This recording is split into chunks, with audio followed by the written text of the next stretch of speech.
FM Mercer, a Cumulus Media station. This is high school basketball at its very best. Swartz cross court. Everett, free for the title.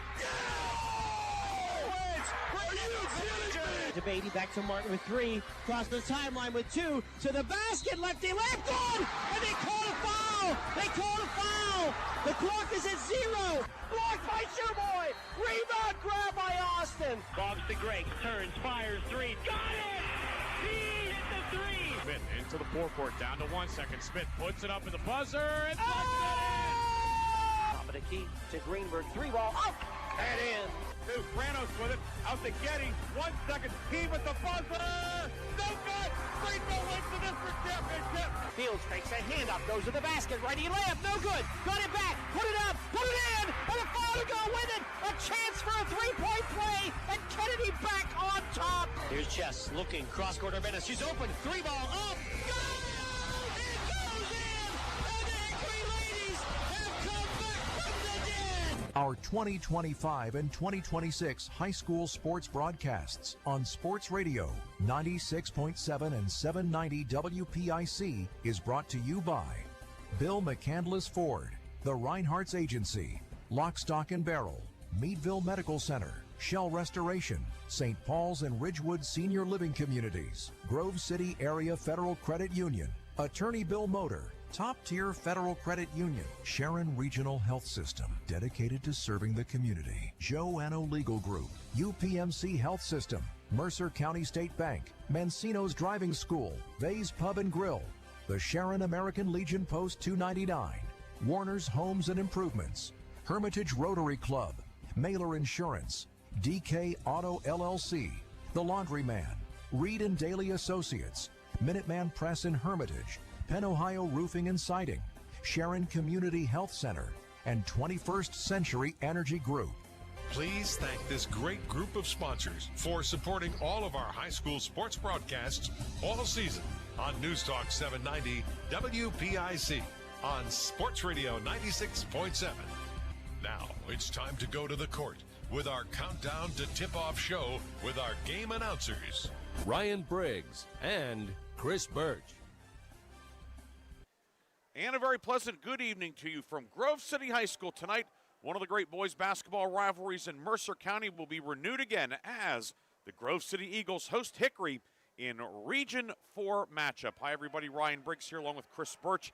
We have Aaron Biro back in the studio producing our game tonight on Sports Radio 96.7. And Chris, Grove City and Hickory, always a big game, but especially here with first place at stake. Yeah, I mean, there's always something at stake, it seems like, when these two teams play.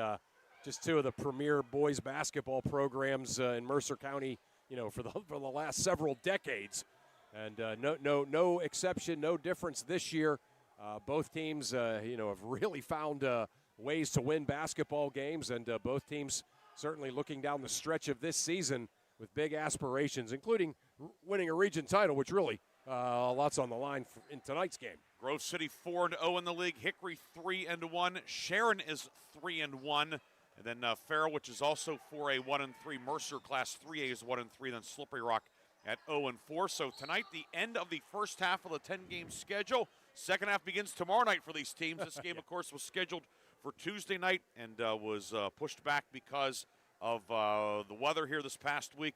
So tonight, either Grove City's going to have sole possession of first place and a 2-game lead over Hickory, or we'll have a 2-way or maybe a 3-way tie for first if it is Hickory coming to Grove City getting the win. Yeah, how about that? And again, we talk so much about, just how close the top of this region is. And certainly, you look at the fact that Grove City beat Sharon, but Sharon beat Hickory, and now Hickory comes into this gym tonight, and certainly not a big underdog, that's for sure. So, again, those top three all real close. And then Farrell has been right there with all of them. So, again, just a really, really tight region. Hickory and Grove City tonight here on Sports Radio 96.7 and on Sports Radio 96.7 Facebook Live. When we come back, we will talk about the teams. We'll visit with the head coaches and with the 21st Century Energy Group starting lineups. More pregame after this on Sports Radio 96.7. When it comes to your heart, every beat counts. That's why Sharon Regional and Independence Health System have joined forces to bring world-class heart care to Mercer County. From life-saving interventions and treatment, cardiologists are on site when you need them because your heart deserves the best. Learn more about the Sharon Regional Heart and Vascular Center. Visit SharonRegionalHealthSystem.org or call 724-983-7200. Sharon Regional Health System, continuing the legacy of healthcare in our community. Shell Restoration is now Shell Roofing and Exteriors, offering roofing, siding, windows, gutters, and decks, all with the quality you trust. Same team, new name, full exterior services. Shell Roofing and Exteriors is committed to quality service and trusted by Western Pennsylvania residents for 14 years. For quality craftsmanship and experience, contact Shell Roofing and Exteriors. Find Shell Roofing and Exteriors on Facebook or visit them at shellbuilt.com. A community is more than just houses, buildings, and streets. It's the people who live and work and contribute to making life for themselves and the people around them better. Attorney Bill Motor believes in the young people who are this community's future. Attorney Bill Motor would like to say good luck, good health, and best wishes to all the players, coaches, band members, and cheerleaders in today's game and throughout the season. Attorney Bill Motor, 2500 Highland Road, Hermitage. I've worked hard to make my house a home, and I expect my insurance to work hard too. That's why I'm with Erie Insurance and my local agent. They offer the service I deserve, the coverage I need, all at a price I can afford. Your local Erie agent in Hermitage is Reinhardt's Insurance. Get a quote at 724-342-2291 or visit reinhardts.com. Go to erieinsurance.com for company licensure and product details. Countdown to Tip-Off is brought to you by the 21st Century Energy Group, the area leader in residential and commercial fuel delivery. Visit them online at 21stcenturyenergygroup.com for all your energy needs. And welcome back to Grove City High School. Chris Burtch to my left. I'm Ryan Briggs, Aaron Byro in the studio. Our Facebook video sponsored tonight in part by American Legion Post 299 in Sharon. Chris, the Grove City Eagles, we've seen a lot of them as of late. We've watched all 4 league games. And this is a team certainly that is, obviously, when you're 4-0, you're playing good basketball. But this is a team that, not a real deep team, and certainly some injuries have affected that even more so. But this starting 5, they're a team that can win a lot of different ways. Yeah, and I think that's kind of been the key to them is you can't get them out of their game because their game is very diverse. They can certainly kind of play slow, methodical, run their offense, play just kind of lockdown man-to-man defense. They can press, they can deal with other teams pressing them, play fast, and they've just found a lot of different ways to win. The guard play has been terrific, mistake-free, solid, and then their post player, Ben Fisher, has just been playing like a region player of the year caliber basketball, and it's just kind of a tough combination to deal with for everybody.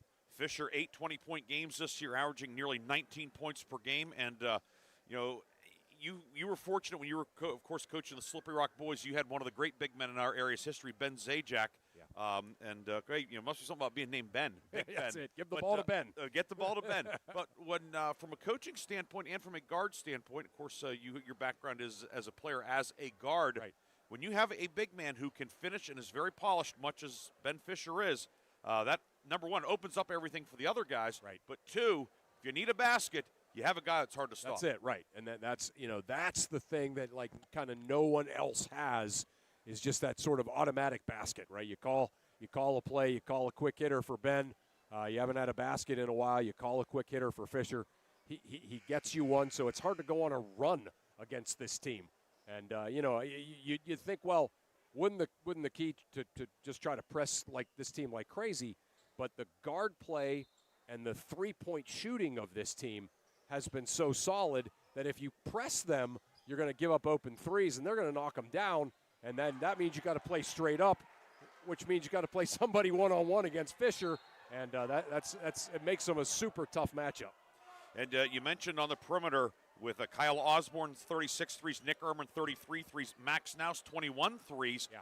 three guys who can make the three with regularity. Daniel Mayocker with 5, and Fisher's hit 4 this year. Yeah. So with 3 perimeter threats out there, and with the 3 guards, especially Naus and Ehrman, who are returning letter winners from last year. They both were in and out of the starting lineup, kind of swapping in and out. Right. But certainly a lot of experience. Also, 2 guys that can run the point. Yeah, they can both run the point. They don't take bad shots either. That's the thing. You mentioned the 3-point shooting numbers of Osborne, Ehrman, and Naus. They're not launching threes. Those threes come in the flow of their offense.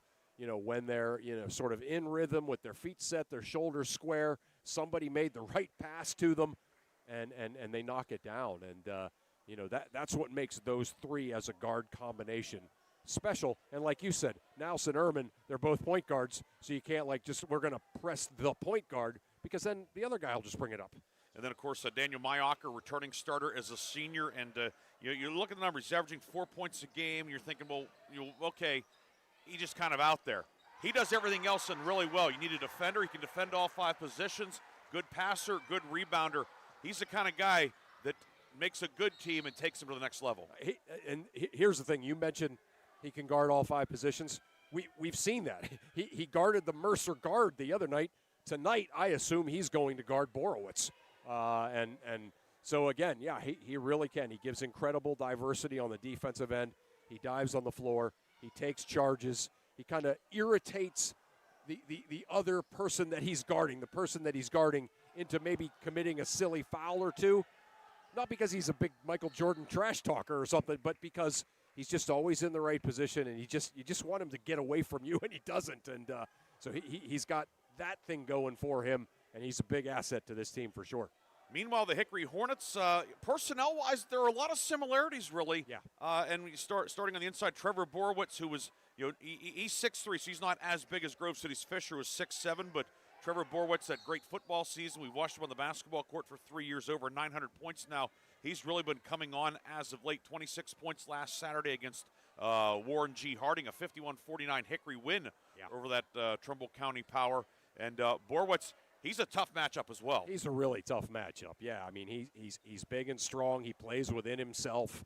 You almost never see him get into foul trouble, doing things he shouldn't do. Picking up fouls that he shouldn't get. He's super physical, but he's under control and really strong. He's tough to deal with. And then Noah Kovac, who Coach Mel has been bringing off the bench. He's going to start him tonight. He's a handful for everybody as well. Kovac averaged 6 points a game last year, the 6'5 senior. He's back in the starting lineup. Then the outside 2 bona fide perimeter threats. Ashton Bowl, 32 threes, of course, hit the game winner to beat Farrell at E.J. McCluskey Gymnasium, a game that we had a couple of weeks ago. And then Kyler Slevin, really, if there was a breakout player in Mercer County this year, it might be young Kyler Slevin, the sophomore.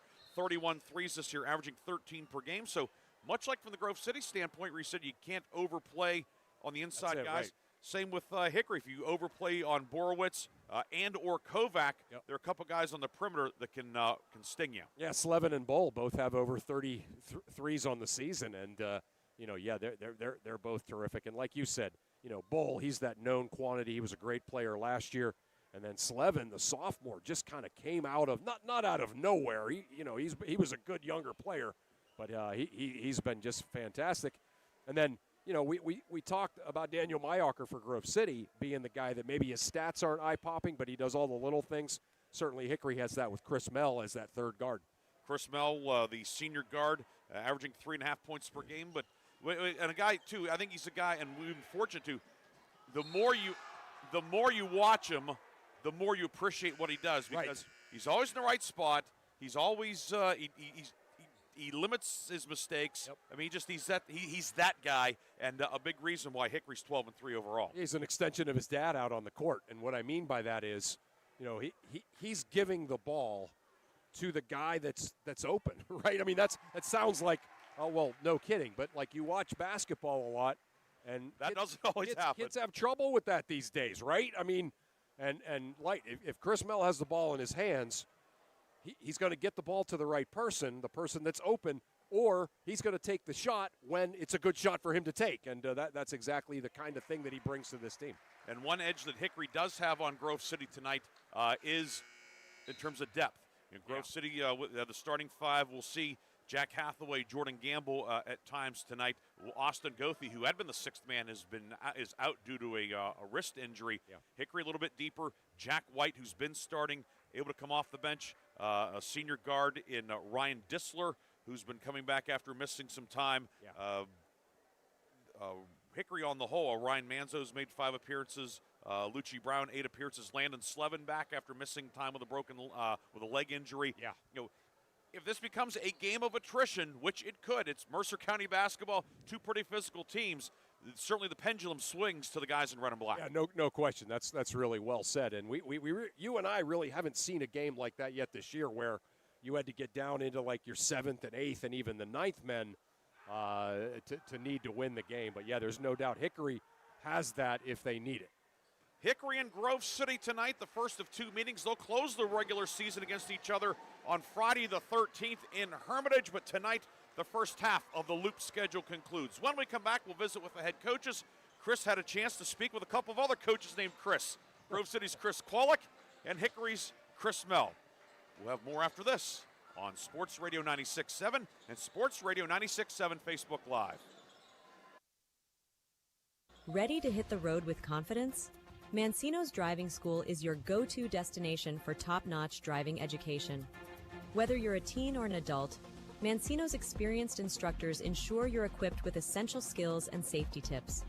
Offering flexible schedules and personalized lessons, Mancino's Driving School make learning to drive convenient and effective. Visit our website at mancinosdrivingschool.com to enroll today and begin your journey toward becoming a safe, independent driver. Nobody plans to get hurt at work, and when I did, I had no idea what to do. So I called the Joanno Legal Group. The insurance companies have attorneys on call. You deserve to have one too. You deserve to know your rights, and you deserve to have answers to all your questions. Call the Joanno Legal Group toll-free at 888-347-1411. There's no fee unless we settle your case or have to fight to protect your benefits. Please visit us at joannolegalgroup.com or call us toll-free at 888-347-1411. Joanno Legal Group, when you deserve more. No fee unless we win or settle your case. You're independent. So are we. We're a locally owned independent bank. Because of that, we make our loan decisions right here at the bank. You don't have to wait for some out-of-town loan committee to get together. We offer fast, quick answers on your loan requests. Mercer County State Bank. Member FDIC. Your community bank. Online at mcsbank.bank. In 1973, Lock, Stock, and Barrel opened their doors and served their first of over 3 million giant submarine sandwiches. They still serve 42-hole subs on 15-inch buns. Lock, Stock, and Barrel also offers burgers, specialty sandwiches, wraps, gyros, salads, wings, and even breakfast. Lock, Stock, and Barrel is a full-service deli with party rings and meat and cheese trays available. Located in Sharpsville Plaza in Sharpsville, they are open Tuesday through Friday from 9 to 7 and Saturday from 9 to 3, closed on Sundays and Mondays. Countdown to Tip-Off is brought to you by the 21st Century Energy Group, the area leader in residential and commercial fuel delivery. Visit them online at 21stcenturyenergygroup.com for all your energy needs.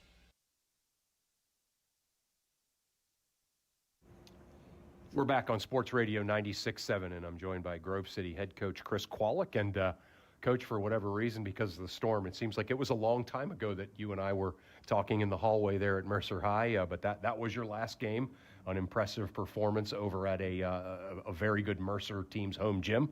No rest for the weary in this region, though, as you turn around here and play, a very good Hickory team.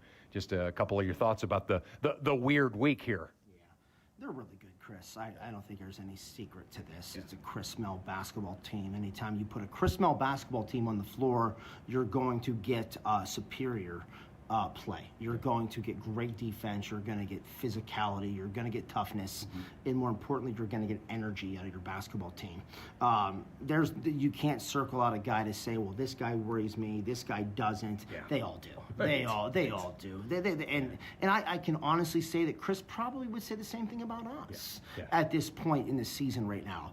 I think you're taking the best 2 teams in the region and you're putting them together on a Thursday night in a makeup night game and seeing who can come out on top. Right. But both teams seem to have a knack to win the close ones too. I think that's certainly been kind of the the trademark of your group, especially after the region play started. Same as them. They dropped that one against Sharon, but they won a couple of other close ones. What is it about that team, Hickory, that you think kind of makes them, I guess, able to win those kind of games? Well, you look at it like this. I think Sharon has Hickory's number during the regular season, and we have, maybe we have Sharon's number during the regular season, but then Hickory has our number. So any one of those three teams could go ahead, but you obviously can't throw Farrell out. So, when you're talking about all those teams, you have to incorporate all four. But what worries me about this Hickory basketball team is everything I just mentioned previously, is that they're just a well-coached basketball team. Amber and I broke down their sets. There's 3 pages of their sets over the last 8 years that we've had to go ahead and put into one. Obviously, you can't run all 37 sets in a game, but they're very good at keeping the simplicity of the game and making sure it's to their benefit. Again, we talk a lot about him, and for good reason, but it seems like Ben Fisher has just stepped up to that next level. Like, he's been good for you for a long time, but here, especially since region play has started, he's playing like a region player of the year caliber kid, just carrying you guys. Just the fact that when we have him in practice, we put him in for maybe a third of the reps because he's a cheat code. Right. He's not making anyone else better in practice. He's making everybody else worse in practice. Right. I'm joking about that. I know. But what I'm saying is that, he's so good in practice. We have to do things when he's not on the floor. So we have to prepare ourselves just in case there's foul trouble, there's, God forbid, anything else that could happen besides foul trouble. But we want to pride ourselves on knowing that 33 is going to bail us out of a lot of things, but the guard play has really stepped up to help him in the post this season. Keys tonight for your team to have success against this Hickory team? Rebounding, physicality, free throws. I think those 3 things will go ahead and go a long way. This time off in between games with the weather, because we haven't been able to be consistently in the gym due to school policy, is an opportunity. We can look at it as an excuse or an opportunity. We are looking at it as an opportunity. Always great talking to you, Coach. Again, congrats on all the great things you've done with this bunch so far. Good luck tonight, and good luck as you head down to the stretch of the season here. Thanks, Chris. Appreciate that, buddy. Those are the thoughts of Grove City head coach Chris Kowalik as he gets his Eagles ready for this big Region 4 showdown here at Grove City against Hickory. Pre-game continues on Sports Radio 96.7.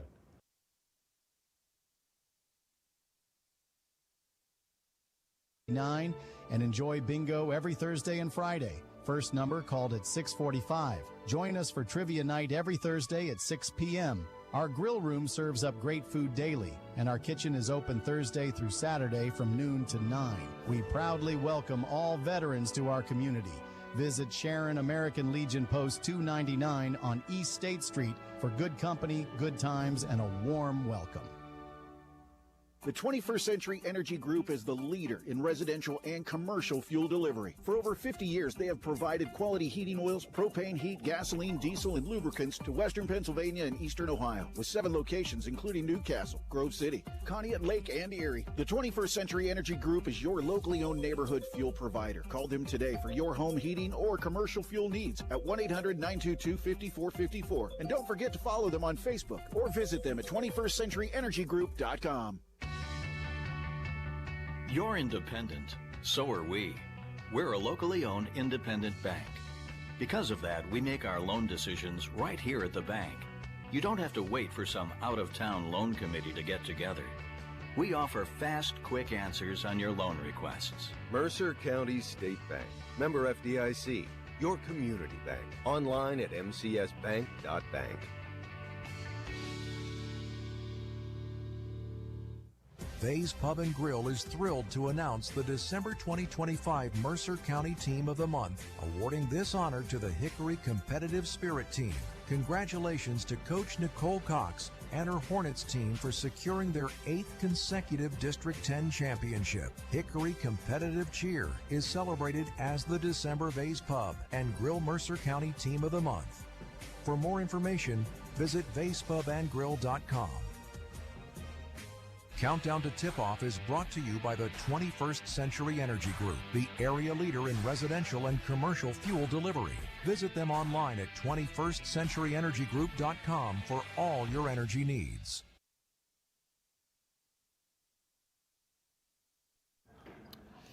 We're back on Sports Radio 96.7, and I'm joined by Hickory head coach Chris Mell. And, Coach, it's been obviously just a weird week. You had a great weekend, a nice region win against Slippery Rock, and then a great non-region win against Warren Harding. But then the storm hit, and all things got all messed up. How's your team responded to that? I think as best as you can. We'll know tonight. Yeah. It's been a weird week. It's been the same thing for Grove City and everyone else in our league. So they have to deal with it too. It has been weird. You try to, get them going in practice and keep them engaged. And I think for the most part, we were able to do that. We practice, every day this week. And glad to finally play a game here. It feels like a Friday night. It's going to be weird. Have to go right back and play Mercer tomorrow night. So it's strange. Yeah, I know one thing, we talked a lot about it, when I saw you last over at Farrell. One thing in a situation like this, it's nice to have a pretty mature team. Yeah, absolutely, for sure. These guys have been here before. We always have battles with Grove City. Every time we play each other, it could go either way. I expect the same thing tonight. We're going to have to come out and hopefully be in the game at the end of the first quarter. We can't let the crowd get behind them. They play well with the lead.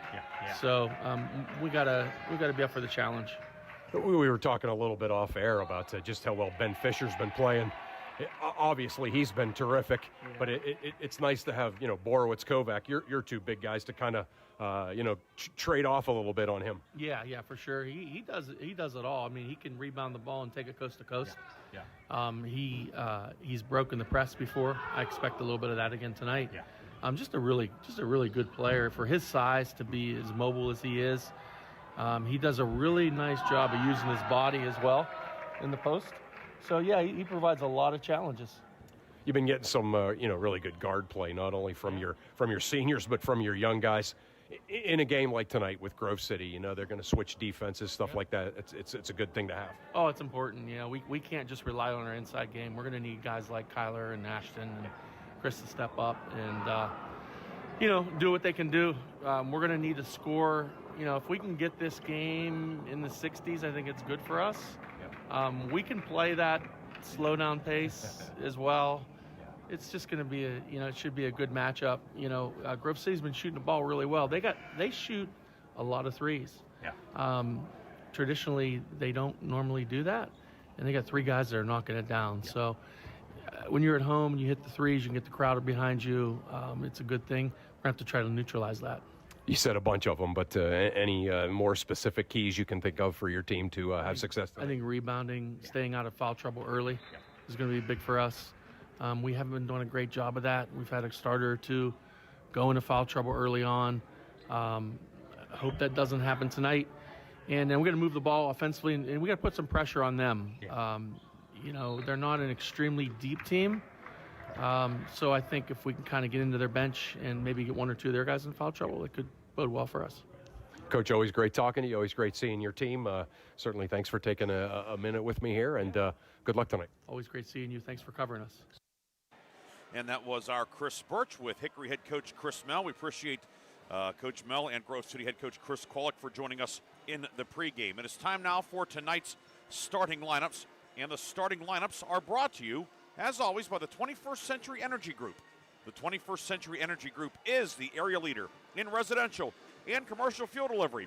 Call them today for your home heating or commercial fuel needs, and don't forget to follow them on Facebook or visit them at 21stcenturyenergygroup.com. First for the visiting Hickory Hornets, they're 12-3 overall, 3-1 in conference play. Ninth-year head coach Chris Mell will line them up this way. The guards, Kyler Slevin, 5'9" sophomore, averaging 13.3 points per game. Chris Mell, 6-foot senior, averaging 3.5 points per night. And the third guard is Ashton Bowl, 6-foot senior. He's averaging 13 points per game, team leading 32 threes. Up front, Trevor Borowitz, 6'3" senior. He's taken over the team lead in scoring, now averaging 14.8 points per game. And rounding out the starting five is Noah Kovac, the 6'5" senior center. Kovac averaging 8 points per night. Kyler Slevin, Mell, Borowitz, Bowl, and Kovac for Hickory. For Grove City, the Eagles are 11-5 overall, 4-0 in the league under head coach Chris Kolek in year number 8.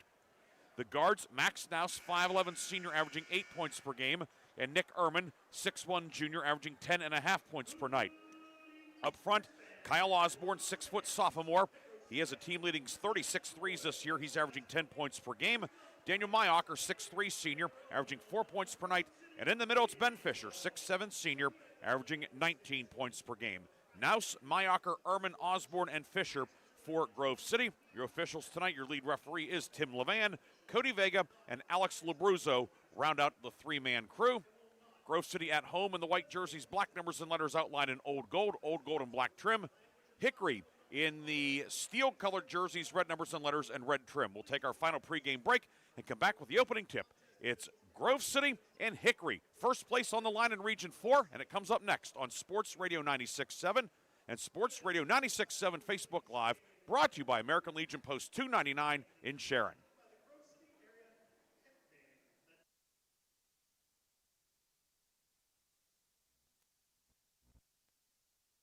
By Penn Ohio Roofing and Siding Group. Trust Penn Ohio Roofing and Siding Group to provide a customized solution that meets your specific needs and preferences. They are an A+ rated BBB company and offer Uniflex silicone roof coating systems. With a 5-star rating, their commitment to quality is unmatched. Visit Penn Ohio Roofing and Siding today at pennohiorc.com.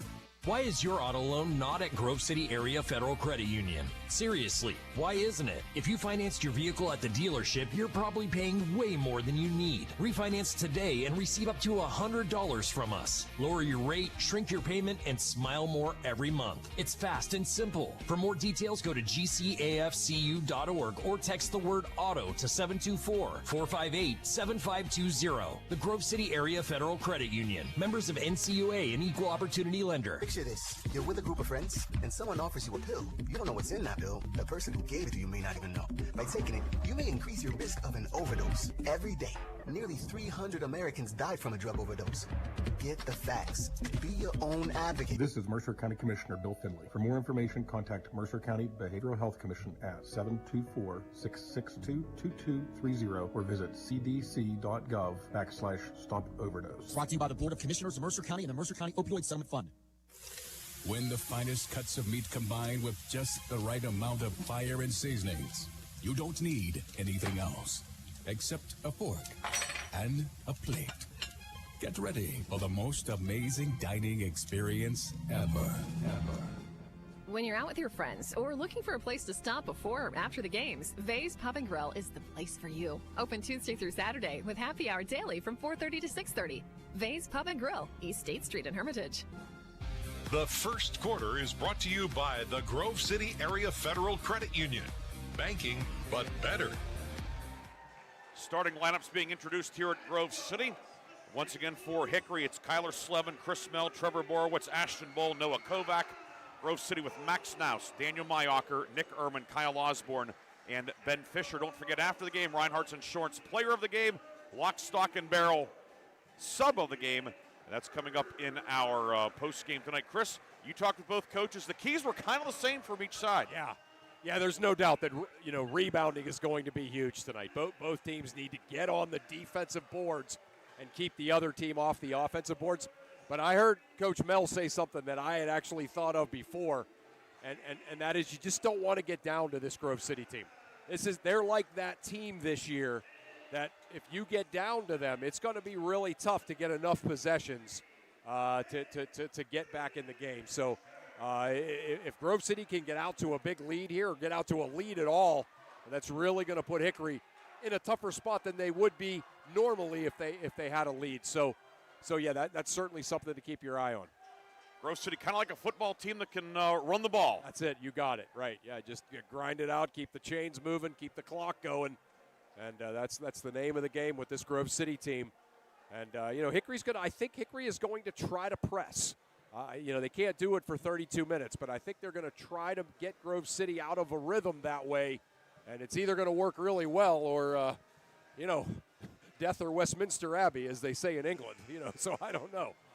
Pep band out in force tonight. The student section, they have the Hawaiian theme going, appropriate when it's 5 degrees outside, 5 Fahrenheit, not Celsius. Yeah. But it is Winterfest week here. They're going to crown the Winter Festival Queen at halftime tonight. That's one of the great traditions at Grove City. It was scheduled originally for tomorrow night, but the weather being uncertain, they moved it to tonight.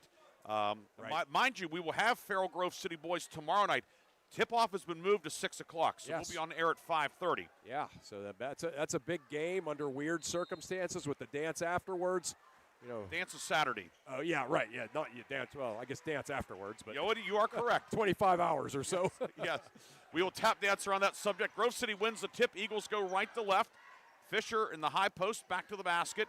Swings it up top to Mayocker. Hickory in the man-to-man. Mayocker dribbled off his leg, tracks it down in the near corner. For Naus, left of the lane, runner, glass and good. Max Naus gets Grove City on the board. Yeah, that's, how about that? Typical Mayocker, right? He dribbles it off his foot, goes and gets it, and then gets it to Naus. And a late foul called as well. Wow. So the foul goes on Slevin. Naus at the line, hits the three-point play. So Grove City on top, 3-0 early. The foul on Kyler Slevin, first foul of the night. And now we get our first look at the Hickory offense as the Hornets go left to right here on the road in the first half at Grove City.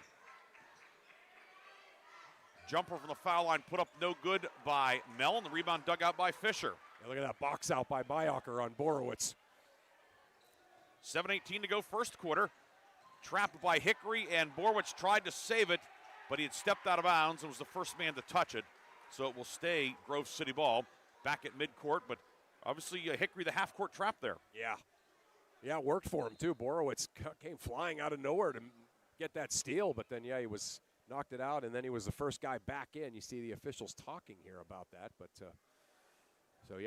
Grove City's going to get the ball back one way or the other. Osborne will inbound at midcourt and finds Naus on the backcourt side of the midcourt line. Naus into the forecourt. Near left corner for Osborne. The give and go back to Naus. No look pass to Mayocker. Foul line jumper short, and the rebound pulled down by big Noah Kovac for Hickory. A good ball movement by Grove City. 3-0 the lead. Jumper along the near baseline by Slevin, no good. Rebound pulled out of there by Mayocker, but the outlet goes out of bounds, and it will be Hickory ball. Yeah, Mayocker got the defensive rebound and then just wanted to get it to Naus right away, but Naus didn't have his hands up yet. Inbound near side, out of bounds. Mayocker tipped it away. It was intended for Borowitz, and Hickory will have it with 6:52 to go in the first quarter. You can see Mayocker already trying to get under Borowitz's skin. Inbound comes to Kovac on the near right wing. Kovac given some cushion by Ben Fisher.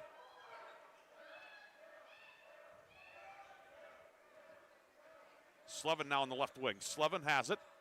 Slevin left of the lane. Kovac jumper on the way, good. Noah Kovac steps out, hits the 16-footer. Hickory's on the board. Yeah, he flashed from the high post to the low post. Really nice pass there by Slevin, and Novak knocking down the 16-footer. The inbounds initially knocked out of bounds, so now Osborne will have to inbound from a stationary point. With 6.5 minutes to go, Naus in the backcourt against the, is it a 1-2-2? 1-2-2, yep, 1-2-2, nice and controlled. They can put some pressure on without guys being out of position. Osborne near left wing, lob inside for Fisher, gets behind Fisher, puts it up and in. Ben Fisher scores on the post up. Wow, how about that pass by Osborne, the lob from about 30 feet away, perfect. 5-2 Grove City. We approach the 6-minute mark. Mel around a double screen. Chris Mel at the right elbow, now right of the lane, finds Kovac in the foul circle. Kovac moves it over on the left wing for Bull, and a 3-second violation is going to be called as Borowitz had a foot in the lane. Yeah. And you don't have to be entirely in the lane. Oh, just have your feet planted. So again, a tough turnover for Hickory. Turnover number 2 for the Hornets. One of those ones he was kind of on the edge there, but he was in, and that's a violation. Yep. 5-2 Grove City, 5:45 to go first quarter. Pass near side, intended for Osborne, intercepted. Stolen by Slevin. He'll take it all the way, put it up and in. Kyler Slevin, we talk about his perimeter play, but pretty good on defense too. Yeah, you better make a good pass if he's in the area. 5-4. Now a double team on the near side, and a foul will be called as Mayocker ends up on his rear, but the foul goes on Ashton Bull. His first and the team's second in the second quarter. Yeah, and again, this isn't a dramatic thing, but you do get kind of the Venango County officials here. They don't let you play as physical as the Mercer County guys do. Osborne lob inside, looking for Fisher, batted away by Kovac, and here comes Hickory. Mel over the timeline, into the high post for Kovac. Jumper, Kovac, good.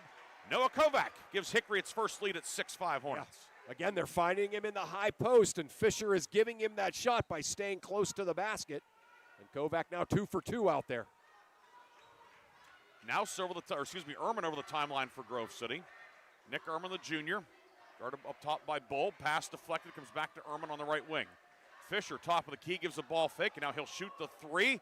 It is off the front of the rim, no good. Rebound out of bounds off of Ben Fisher. It will be Hickory ball with 4:55 to go in the first quarter. 6-5 Hickory leading. How about Fisher shooting that from the top of the key and then almost getting the offensive rebound by crashing in there? Slevin will bring it ahead. He'll be guarded in the forecourt by Naus. Get it to Borwitz up top, back to Slevin on the left wing. Kyler Slevin, the sophomore, fires it out to Mell in the midcourt circle. Ball, Mell knocked away from him, but a foul on Grove City. It's going to go on Ehrman. Yeah.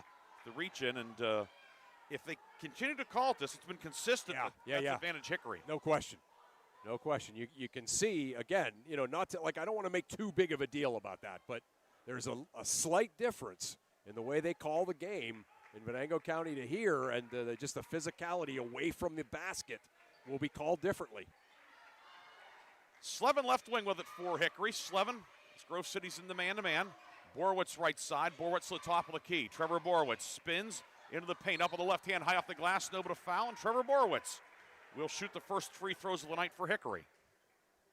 Yeah, just kind of a clear out for Borowitz with Kovac kind of hanging out down there in what they call the soft spot, right outside the lane along the baseline. And it's either going to be Borowitz going one-on-one, or if Kovac's man leaves, he dumps it to Kovac. It's a nice little two-man play with your two big men. And Borowitz went in there and earned the foul. Borowitz 64% at the foul line this year. The first one rattles home. And Borowitz, who was first team All-Region last year, averaged 17 a game as a junior, gets his first point of the night. Number 9, 16 in his career. Number 9, 17 follows. And Hickory, on a 6-0 spurt, has an 8-5 lead. As we approach the midpoint of the first quarter. Naus ahead to Ehrman, and they're going to get Ehrman for the travel. Yep. This press is bothering him, Ryan. I didn't know how much it would, but it is. Turnover gives it back to Hickory with 4:09 to go. For those of you watching online, the clock, it's an unofficial clock. Okay. So don't, it's there as a guide. It's not the true one, because it's an estimate. It is. Try to keep it close here, but they only have so many fingers. Kovac left elbow, jumper over Fisher on the way. Good again. Noah Kovac, 3 for 3 from the floor. He has 6, and Hickory's on an 8-0 run. Yeah, but all right, we're in the scouting report, it says give him the 15-footer, and he's now 3 for 3. Now striving kick, 3. Mayacher on the way. It's no good. Weak side board collected by Slevin for Hickory. Slevin will bring it ahead over the timeline. Grove City pawing at him defensively. Bull, transition 3 left side, no good. Rebound Kovac inside, puts it up and in. Noah Kovac feasting inside. Wow. The Hickory Hornets have a 12-5 lead. Kovac with 8, and a timeout taken by Grove City with 3:26 to go in the first quarter. 30-second timeout taken by Grove City. We'll take a break as well on Sports Radio 96.7 and Sports Radio 96.7 Facebook Live. Is your auto loan not at Grove City Area Federal Credit Union? Seriously, why isn't it? If you financed your vehicle at the dealership, you're probably paying way more than you need. Refinance today and receive up to $100 from us. Lower your rate, shrink your payment, and smile more every month. It's fast and simple. For more details, go to gcafcu.org or text the word AUTO to 724-458-7520. The Grove City Area Federal Credit Union. Members of NCUA and Equal Opportunity Lender. The first quarter is brought to you by the Grove City Area Federal Credit Union. Banking, but better. Grove City ball coming out of the 32nd timeout. Hickory on a 10-0 run, has a 12-5 lead with 3:17 to go first quarter. Ryan Briggs, Chris Burtch with you tonight. Aaron Biro producing our game. Osborne to Fisher, left of the lane, finds Ehrman in the corner. His 3 no good. The rebound knocked out of bounds by Hickory as Slevin knocked it away from Fisher. Nice grab made by photographer par excellence, Doug Nashtalk. Yeah, he's down there hanging out with Coach Hathaway. Yeah, so there a lot of athletic ability there. Got some blood issue here with. And Max Naus. Yeah, that's. Of course, had the Fred Bell tournament here last week, so blood time is not an unusual thing here. Grove City wrestling team getting a win last night over Commodore Perry in the first round of the 2A duels in D10. Boy, they need Naus, Briggsy, for this press. This press for Hickory has been very good. It's been contained. They've forced 3 turnovers, and as they've made Grove City play a little faster than they want to play. And now we have some blood on the Hickory side. Noah Kovac. I'm not sure who's the culprit or who's the cause, who's the effect. Naus hustling back in, but now Kovac, he's holding his left hand, left wrist. Chris Kwolek saying, yeah, come on, go over there. Take your time. Maybe the two very essential players generally, but tonight they've been really the key for both teams. Tim Levan, the veteran official, supervising things over at the table as they look to get Kovac. Kovac, it's like he has a nick or it wouldn't call it a gash, but something would be like on the big knuckle on your left hand, like right above the thumb. Right. Which is a hard place to bandage. Yeah, Kovac's been so good. Look for, speaking of that, Briggsy, while I have a chance to say it, look for Mayocker to be switched on to Kovac next time that Hickory has the ball. Kovac has been repaired. So apparently he was leaking a little bit on the Max Naus, and everybody's ready to go with 3:09 to go.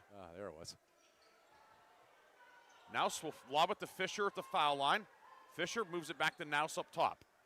3:03 to go, first quarter. Fisher left of the lane for Grove City. Eagles down 7. It's 12-5 Hickory. Bounce pass down low for Ehrman, deflected away, and it goes off of Ehrman and out of bounds. And Hickory's defense is outstanding. Help, position, active hands, everything you would teach a defense kind of in your shell. Hickory boys are doing it right now. Slevin into the forecourt with it. We have not had any subs yet tonight. Near side with it, it's Mel. Mel drives right baseline. In on Osborne, puts it up. Too strong, no good. And Mayocker clears the glass for Grove City. Eagles get a stop. They move right to left here in the first quarter. Naus, right wing, drive, kick, right corner. Ehrman, 3, up and good for Nick Ehrman.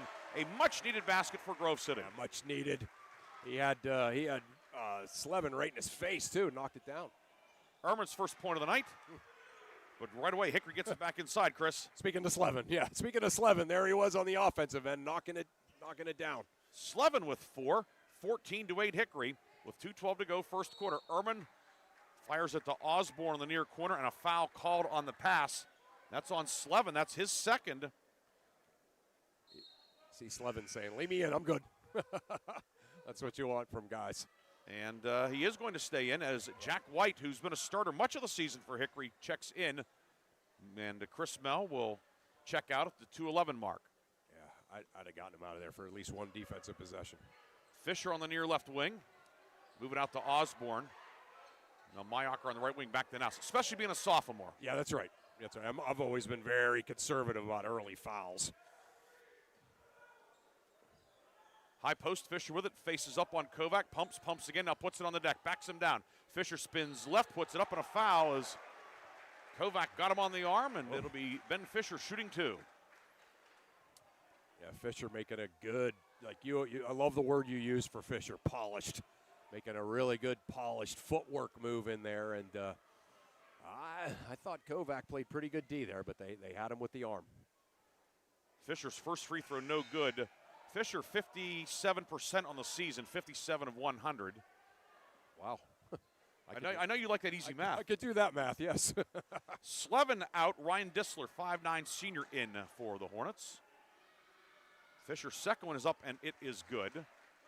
Third point of the night for Ben Fisher, and Hickory's lead is 14-9 with 1:40 to go in the first quarter.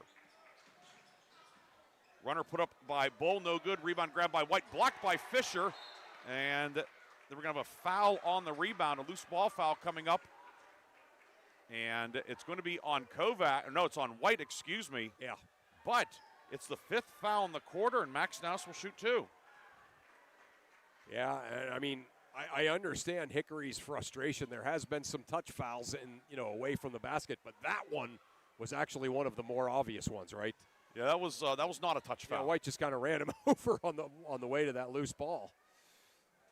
You see Coach Mel complain, expressing some frustration, but I think that's more cumulative than at that singular one. Max now sinks the first one. He's 2 for 2 at the line tonight. 27 of 38 on the season. Second one is up and good, and Grove City has trimmed the lead to 14-11 with a minute and a half to go in the first half. That's going to be a game of runs the whole way through. Half-court trap from Grove City. Now a foul will be called on the Eagles at midcourt. Yeah. They went for the double team. Instead, it's going to go on Naus. Max Naus picks up his first, team third. Yeah. Yeah, I mean, it's been consistent, right? I mean, they've called it really tight away from the basket. It'll be Dissler to trigger in front of the Grove City student section. But got blood on Kovac again. And is it the hand? Or now it's on the right knee. He has a strawberry on his right knee. Yeah. My goodness. Fortunately, there's they don't have the limit on blood time like they do in collegiate wrestling. Yeah. I mean, again, I understand all the reasons for the new rules, but if you would have had to come out of a game for that much blood on you when, back in the Stone Age when I played, the games would have been 4 hours long. We were expected to have bloody knees. Yeah, you were, as Mike Terrian would say, you were soft if you didn't. That's right. Now the athletic trainer has sufficiently bandaged the knee. Enough on there. That's about as tight as they do when they take your blood pressure. Yeah, Kovac's been so good. I mean, you hate to have him out even one offensive possession. He's been so good on offense. Mel back in. We'll see what Hickory does. Looks like the Hornets may spread the floor, Chris. Yeah, it's a good idea. 14-11 Hickory. Hornets have the basketball. Bull, left wing, 17-footer, no good. Rebound out of bounds off of Jack White, and it will be Grove City ball. The Eagles have chipped away. Now Kovac back in after that. I don't know if he called a breather. Yeah, he was running on the sideline to make sure he could get loose in that bandage. So, yeah, he got no breather. Eagles with it in the backcourt against full court man-to-man. Now serve the timeline. Crossover dribble. Mel all over him. Osborne on the near left wing into the high post for Fisher. Spins left, goes down the lane, lays it up and in. Ben Fisher, a strong move inside, posting up that time on Borowitz. Yeah, first relatively easy basket for Grove City all night. Everything else has been contested. Fisher has 5, and Grove City's within 1 with 50 seconds to go first quarter. Kovac on the near right wing. Finds a cutting Bull. Bull in the foul circle. Bounce pass down low. Kovac wide open layup is good. The big boy with 10. Oh, man, what a great pass by Bull, too, on that little pick and roll. Those two are playing great. 16-13. Hickory, 32 seconds to go first quarter. Ehrman left corner to Osborne. He's doubled back to Ehrman. Kick it left wing. Naus 3 for the tie. Rims out, no good. Mayacher with the rebound inside. Puts it up too strong, no good. Fisher there for the follow. He'll lay it up and in.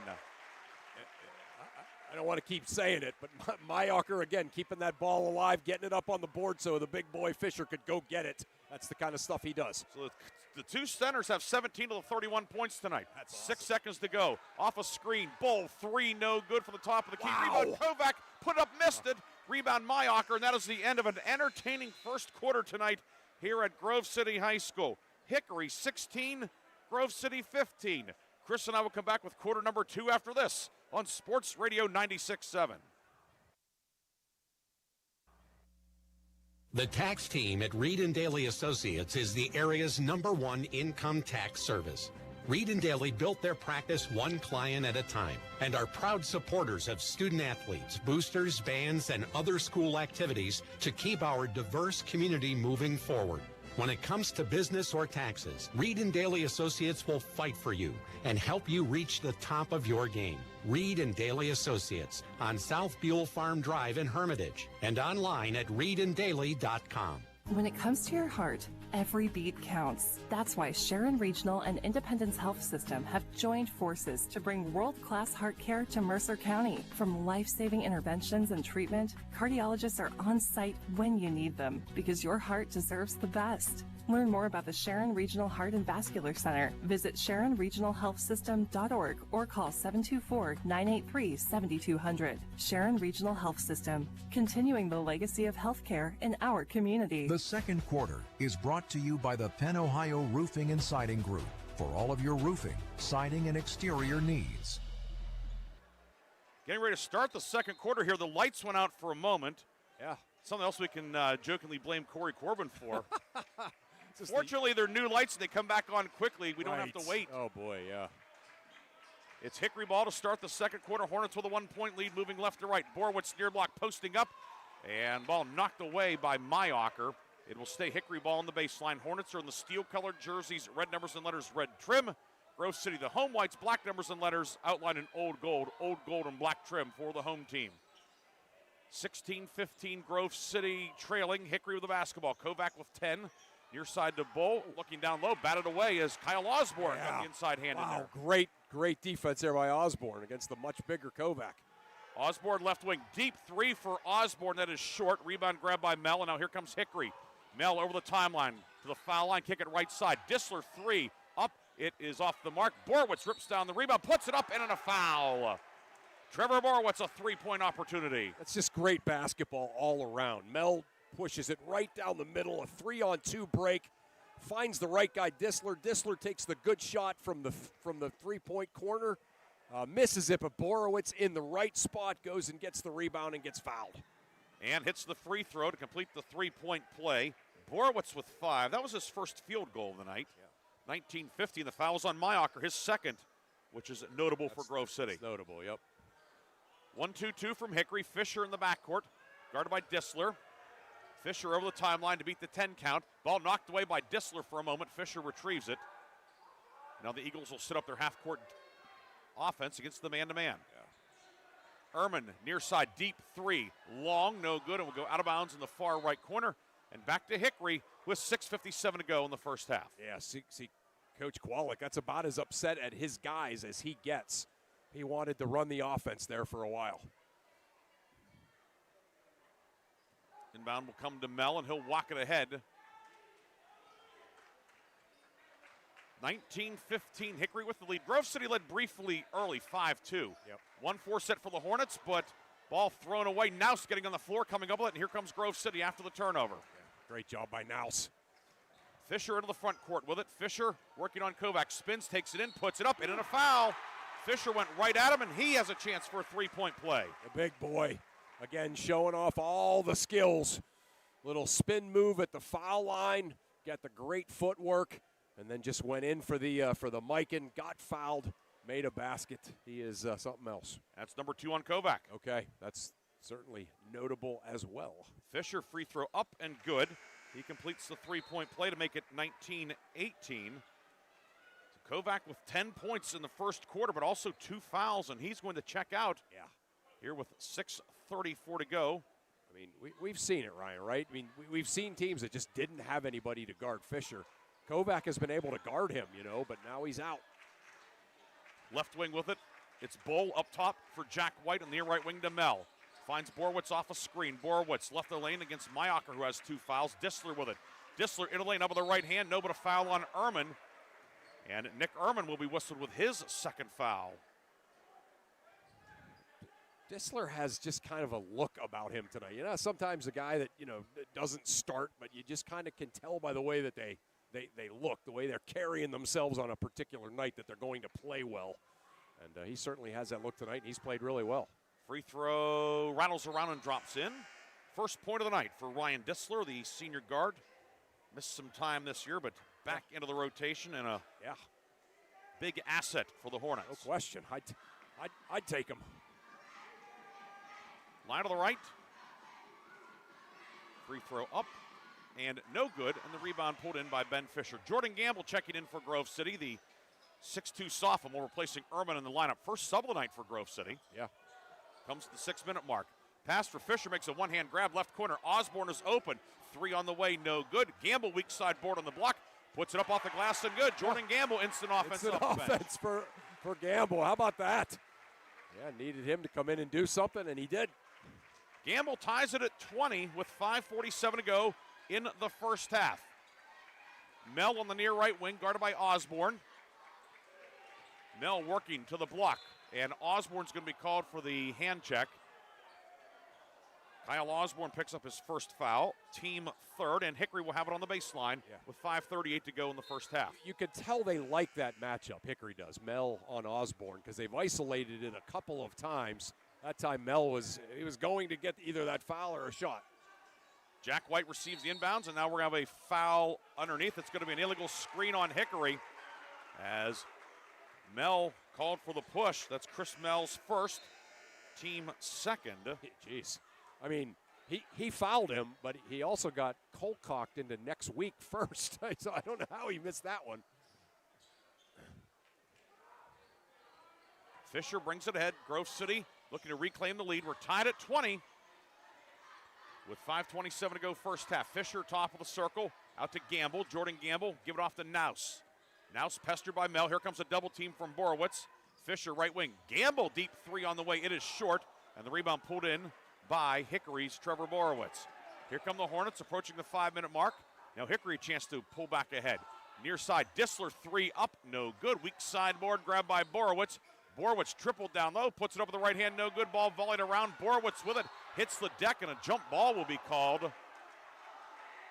And the arrow belongs to Grove City. Chris Mel on the Hickory bench, the head coach, he is he is hot, and you don't see that very often. No, you don't. But he thought his guy got fouled on the way to get that rebound, and certainly there was a lot of contact. Chris Mel's face is the color of the Hickory numbers right now. Now Strive kick the Gamble on the left wing. Passes back out to Ehrman. Was it tipped? No, it was not. Over and back violation. And Grove City will give it back to Hickory with 4:46 to go in the first half. And you could tell, again, Grove City's made a nice little run here. But this is a good game plan by Hickory because the games we've seen Grove City, Briggsy, they just haven't turned the ball over very much. The defenses haven't really tried to make them do it. And Hickory is doing it in a pretty contained way. What I mean by that is they've turned them over a few times, they've sped them up, but they haven't given up any wide open shots. Slevin with it for Hickory, back in after a respite on the bench. Left side, Bull off a screen. Three good for Ashton Bull. First points of the night for Bull. The first three for Hickory. And it's 23-20 Hornets.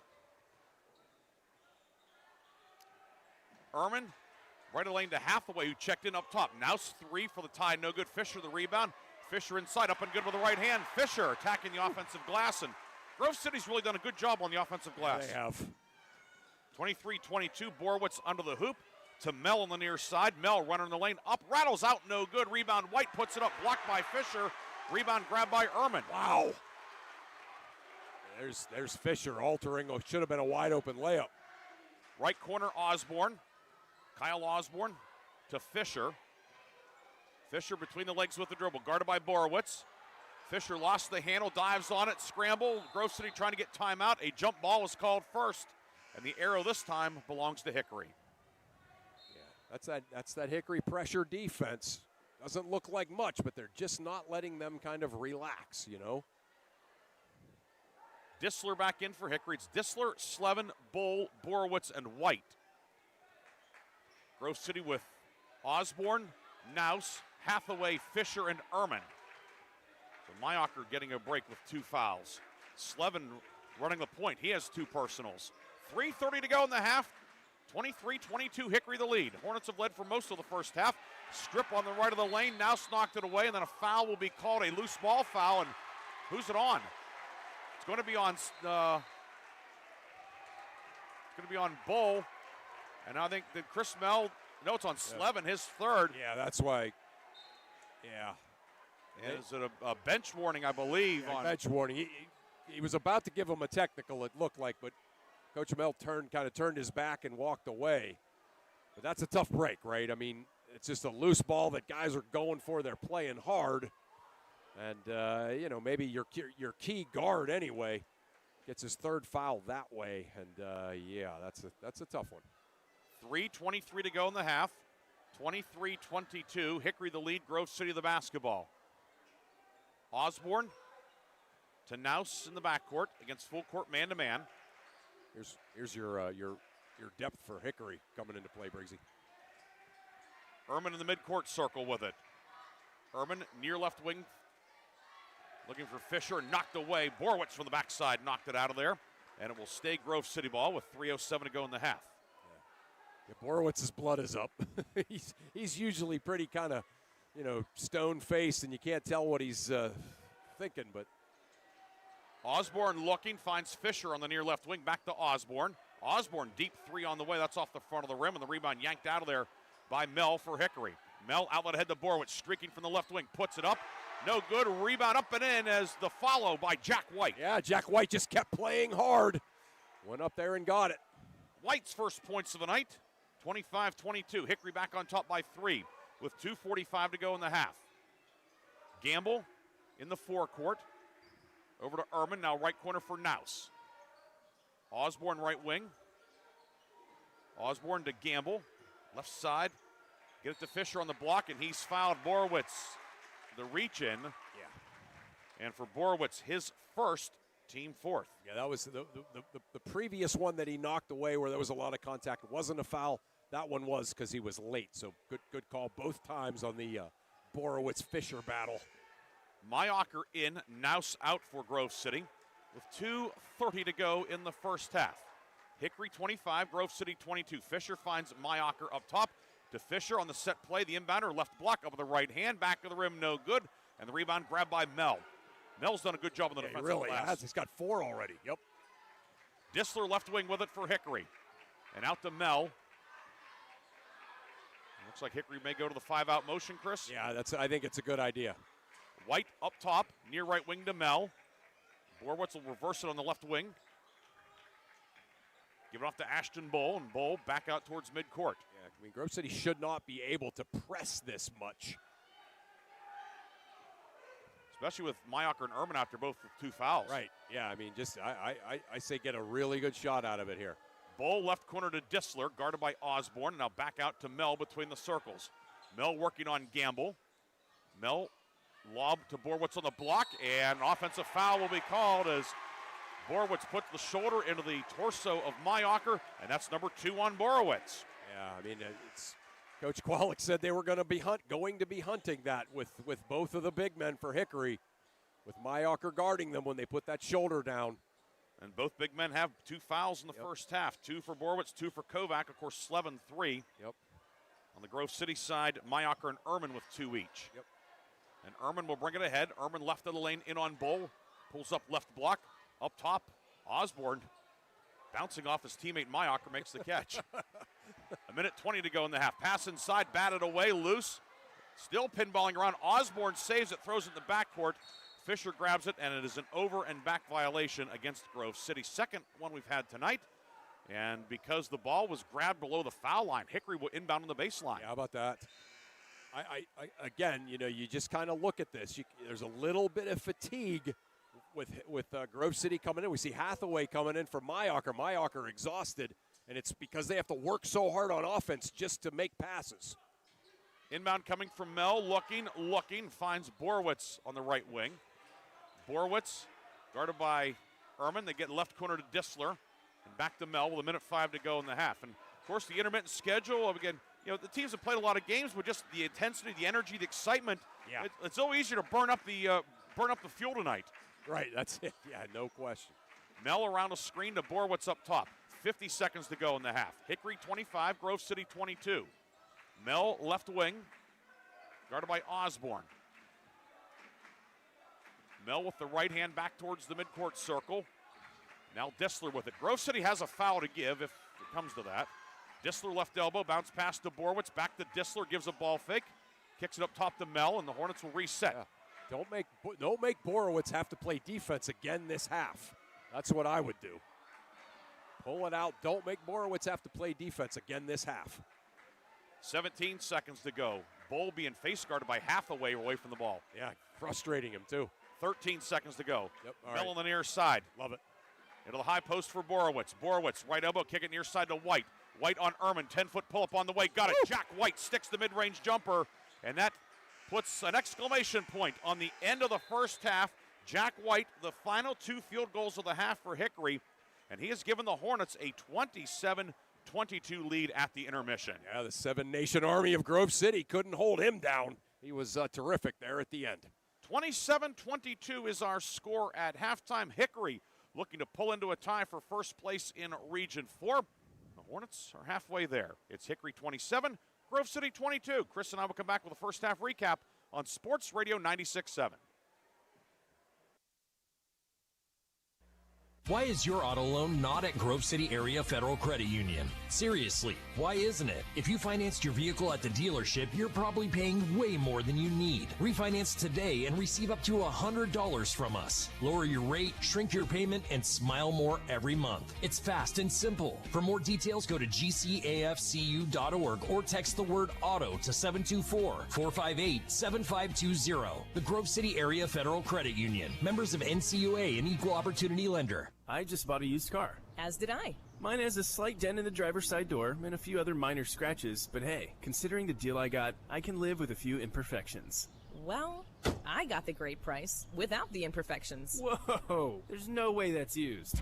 DK Auto LLC is a veteran-owned and operated used car dealership in Grove City. And with DK Auto's attention to detail, were it not for the title, you'd swear you're driving new. See the amazing selections at DKAutoLLCPA.com. This is XYZ Insurance. How can I help? I have a question about my home policy. Okay, question about phone policy.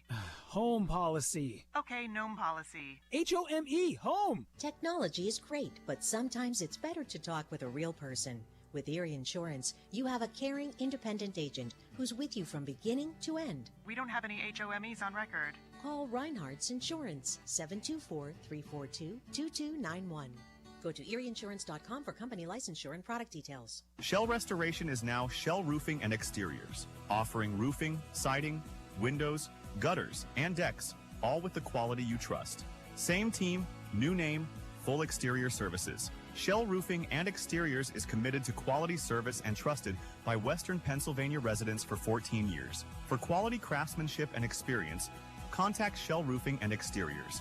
Find Shell Roofing and Exteriors on Facebook or visit them at shellbuilt.com. Why is your auto loan not at Grove City Area Federal Credit Union? Seriously, why isn't it? If you financed your vehicle at the dealership, you're probably paying way more than you need. Refinance today and receive up to $100 from us. Lower your rate, shrink your payment, and smile more every month. It's fast and simple. For more details, go to gcafcu.org or text the word auto to 724-458-7520. The Grove City Area Federal Credit Union. Members of NCUA, an equal opportunity lender. One moment I was on my way to my son's ball game, and the next I was being placed in an ambulance. I needed help. That's why I called the Joanno Legal Group. Call the Joanno Legal Group toll-free at 888-347-1411. Please visit them at joannolegalgroup.com. That's Joanow legalgroup.com. Or call toll-free at 888-347-1411. Joanno Legal Group, when you deserve more. No fee unless we win or settle your case. The Halftime Show is brought to you by Lock, Stock, and Barrel, serving giant subs to the Shenango Valley since 1973. We are back here at Grove City High School. Winterfest week here at Grove City High School. They'll crown the Winterfest queen here in a little bit. It was supposed to be tomorrow night. They moved it to tonight. And right now, the Hickory Hornets, a royal performance in the first half, 27-22. Hornets with the lead here. Chris, your first half thoughts? Yeah, again, just I think the Hickory kind of game plan, the strategy was to press Grove City just enough to give them some problems, to speed them up, to make them a little uncomfortable, to force a few turnovers, but without giving them wide open looks, and they have accomplished that almost to perfection. And when we say press, it's not necessarily like the old General McLean press or Nolan Richardson's, baseline to baseline pressure, or even things like some, George Abraham's teams at George Jr. and Butler. But the pressure, they are pressing, and it's like they know exactly when to do it. It's not all the time, but it's here, there, and it seems like every time it's been at the right time. Well, I mean, I used to call it, when my team's at Slippery Rock, we used to run that 1-2-2 half-court trap. I called it 12. And I creative name. Creative name, yeah. It's and I used to kind of say it's the press when you're not quicker than the other team. And what I mean by that is, you're quicker than the other team, all of your pressure's going to work. But when you're a little worried about your team's quickness, you press, but everybody's covered, and you can get back into your man-to-man in a real easy transition way, and that's exactly what Hickory has utilized. They've gone some 2-2-1, they've gone some 12, but for the most part, it hasn't been like if Grove City breaks the press, it's a wide-open Osborne 3, or it's a easy pass inside to Fisher. It's everybody's recovered. They're back in help. If you're Grove City, though, Briggsy, they're down 5, and their opponent is in a little bit of foul trouble, so they're good too. 27-22, the Hickory lead. Hornets led in the first half. Noah Kovac, 10 points, all in the first quarter.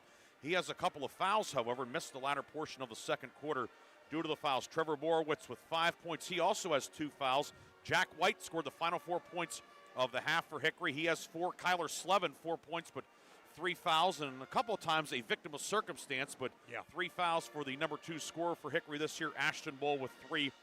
Ryan Dissler split a pair of free throws. He has 1 point. Grove City led in the first half by Ben Fisher with a dozen. 5 for Max Snouse, Nick Urban 3, Jordan Gamble 2. Foul trouble for Grove City, Daniel Mayocker 2, Nick Ehrman with 2. Chris, you have a couple of score updates for us. Yeah, interesting night over in the girls' side. We saw that first Kennedy-Sharpsville game. It was competitive. Kennedy is up 50-23 on Sharpsville at the end of the third.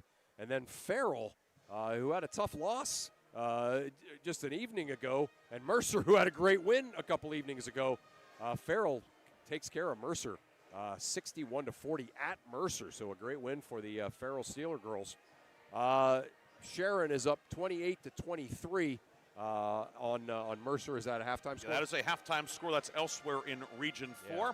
So Mercer's going to be a tough out for everybody. Certainly, especially at Mercer. Yeah, I mean that's one of those ones where everybody's worried about the other 3, at the top of the standings, but you got to deal with Mercer, and that's not an easy thing to deal with, and Sharon finding that out.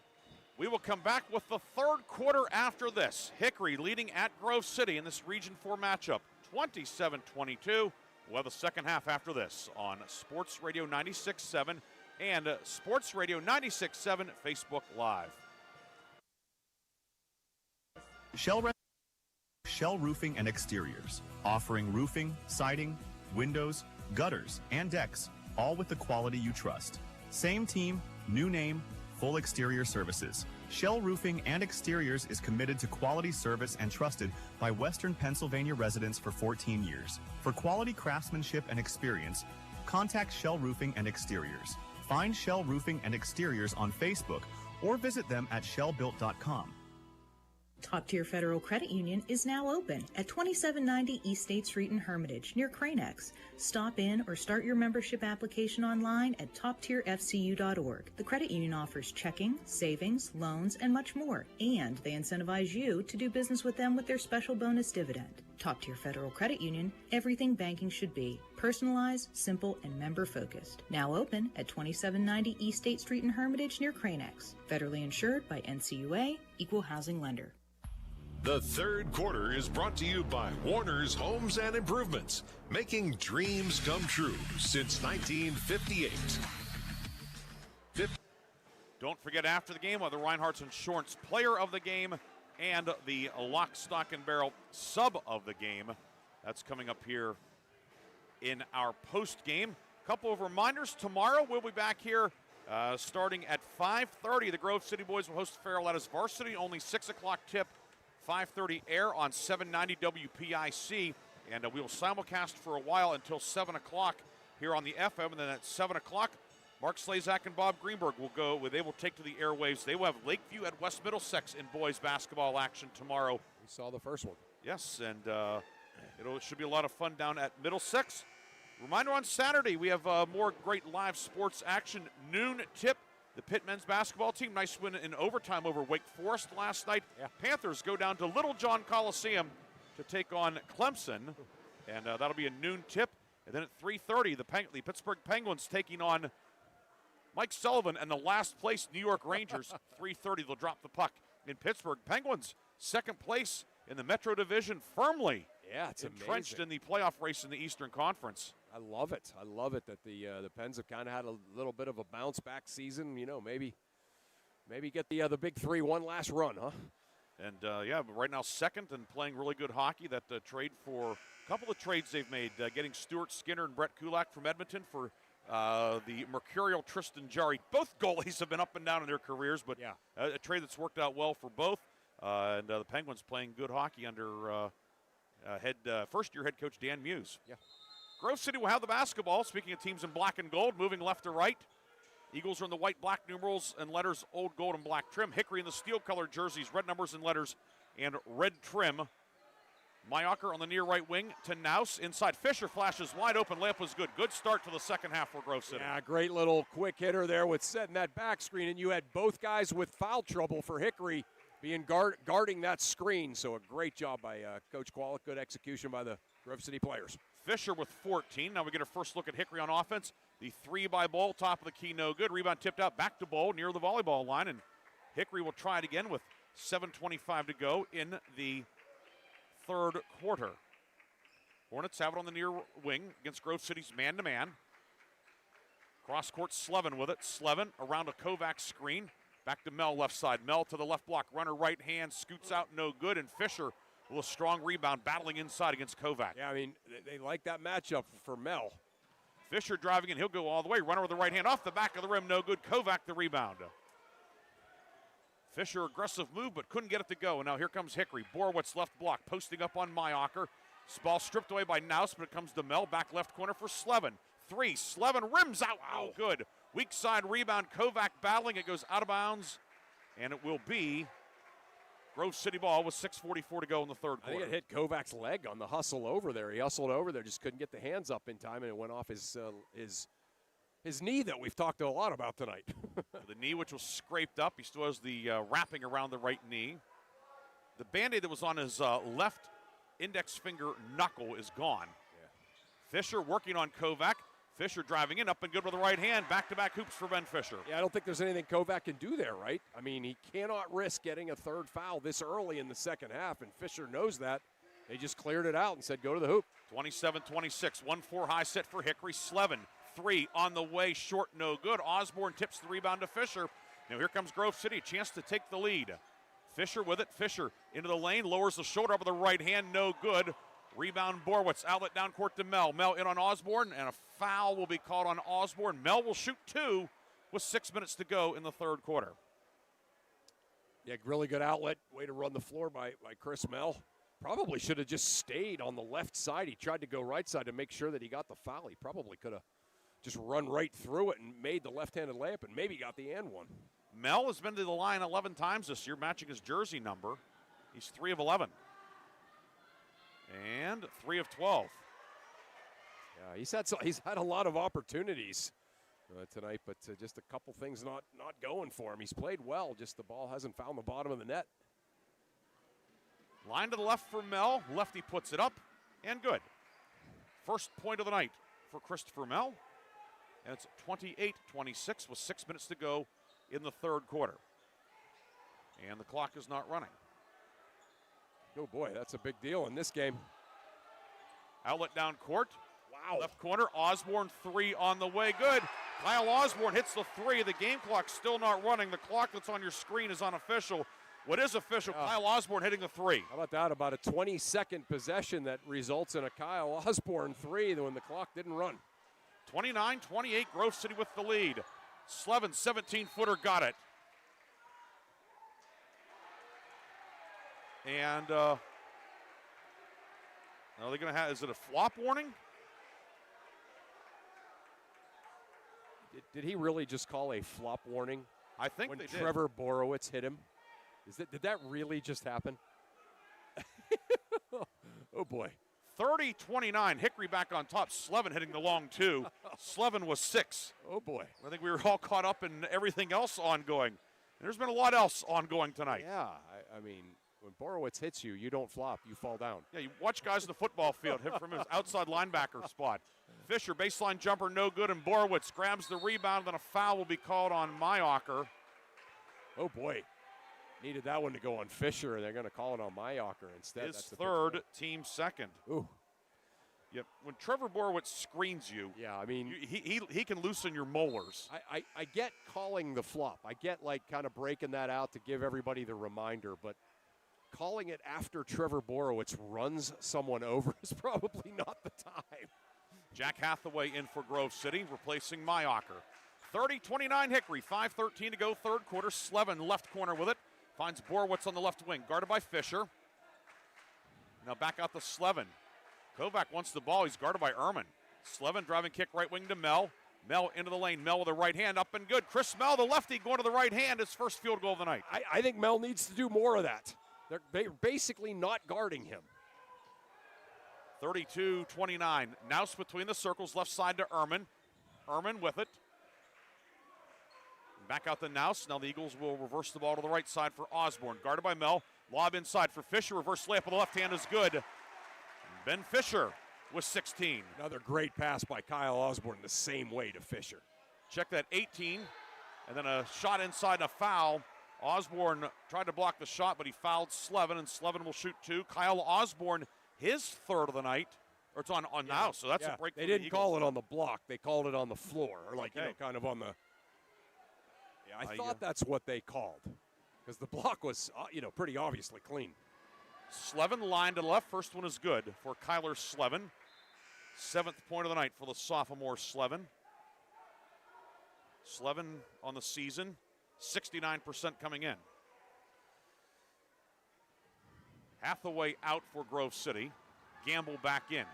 Slevin line to the left and good again. And it's 34-31 Hickory with 4.5 minutes to go in the third quarter. Great high school basketball game this has been. Absolutely. Ehrman, left sideline to Osborne, looking in for Fisher. Saved by Slevin. And here comes Hickory now. Slevin will lead the break. Outlet head to Kovac. Kovac goes all the way, puts it up and in. The big guy running the floor, a dozen for Kovac. It also plays by Slevin on the same play, and then a great pass. 36-31. Hickory has counterpunched to retake a 5-point lead. Gamble tiptoeing the midcourt line. Grove City needs a good possession. Yeah, they do. They haven't had good possession in a while. You're exactly right. Not since Osborne's. There it is again. Osborne looking inside for Fisher, knocked out of bounds. Borowitz and Kovac both with the defense inside. It stays Grove City ball on the baseline. Yeah, Osborne's had 3 lobs to Fisher with no weak side help. I mean, that's what you would tell your guards, right? If there's no weak side help, throw it to him.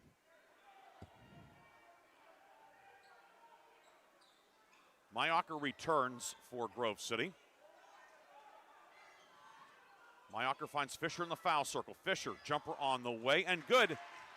Had a little bit of cushion, and Fisher hits the jumper over Kovac. You see, Kovac was worried about the drive and picking up another foul, so he stayed off of him, and Fisher said, all right, and knocked down the J. 9th 20-point outing of the season for Ben Fisher.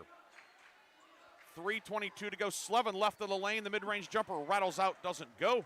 Rebound grabbed by Fisher for Grove City. Ehrman on the right wing. Ehrman back out to Nouse. Ehrman on the near side. Finds Mayocker between the circles, guarded by Ashton Bull.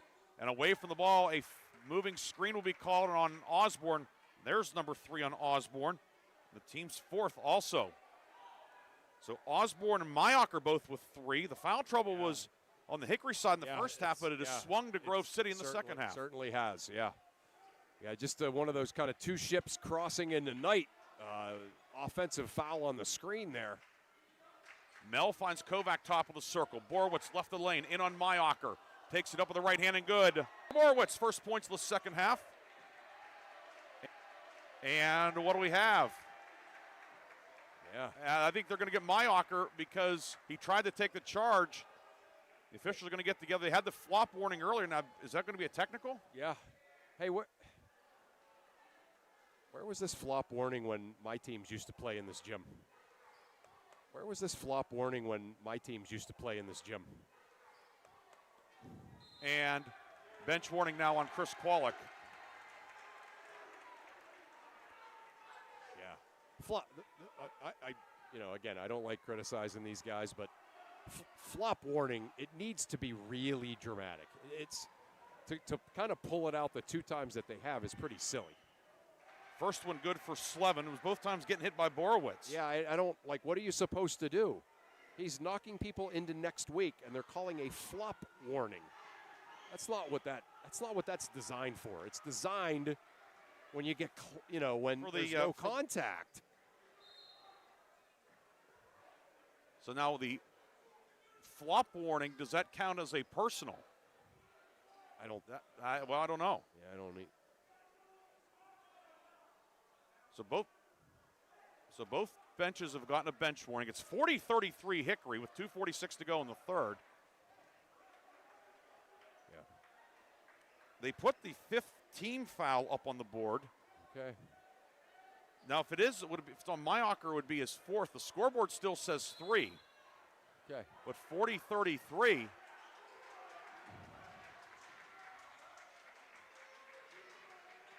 And that's a new one for us, Chris. Jumper in the lane by Mel, no good. Fisher the rebound. Yeah, I just, again, I understand why that rule was put in, but my goodness. If I may use a word that I use on occasion, very pedantic. Pedantic, yes, pedantic. Mel called for the foul.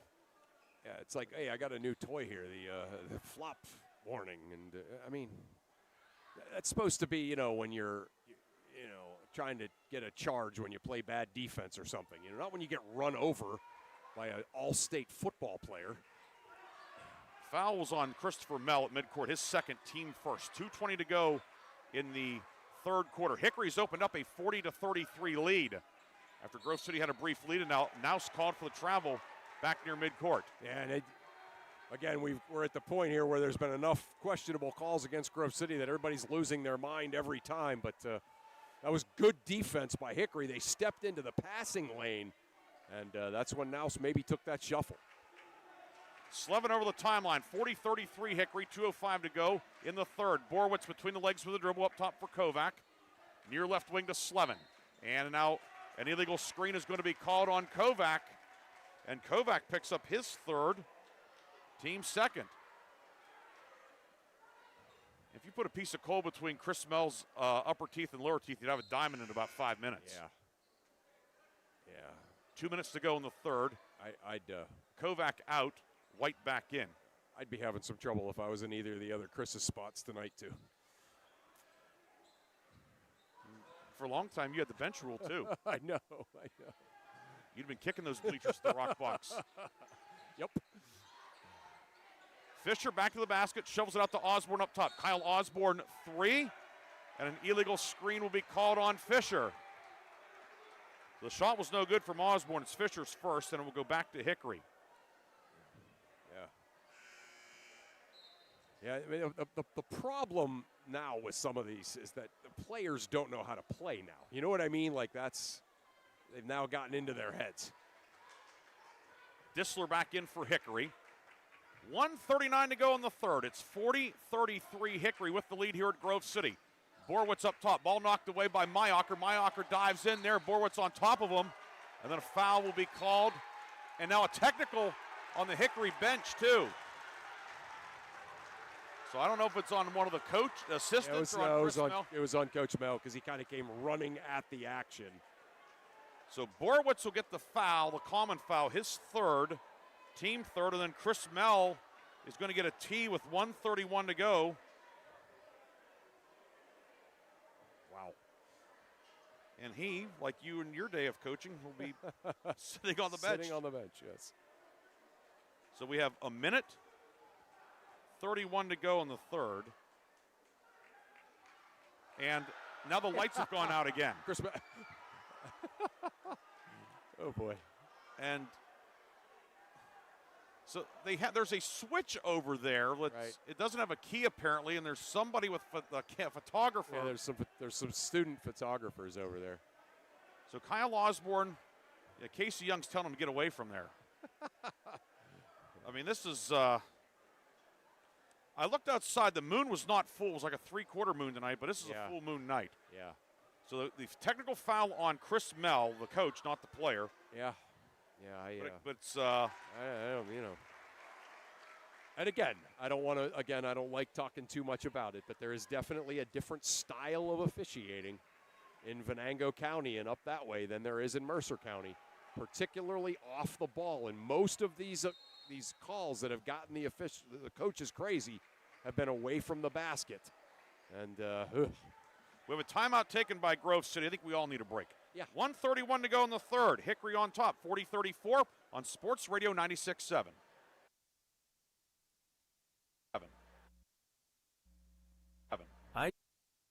As did I. Mine has a slight dent in the driver's side door and a few other minor scratches, but hey, considering the deal I got, I can live with a few imperfections.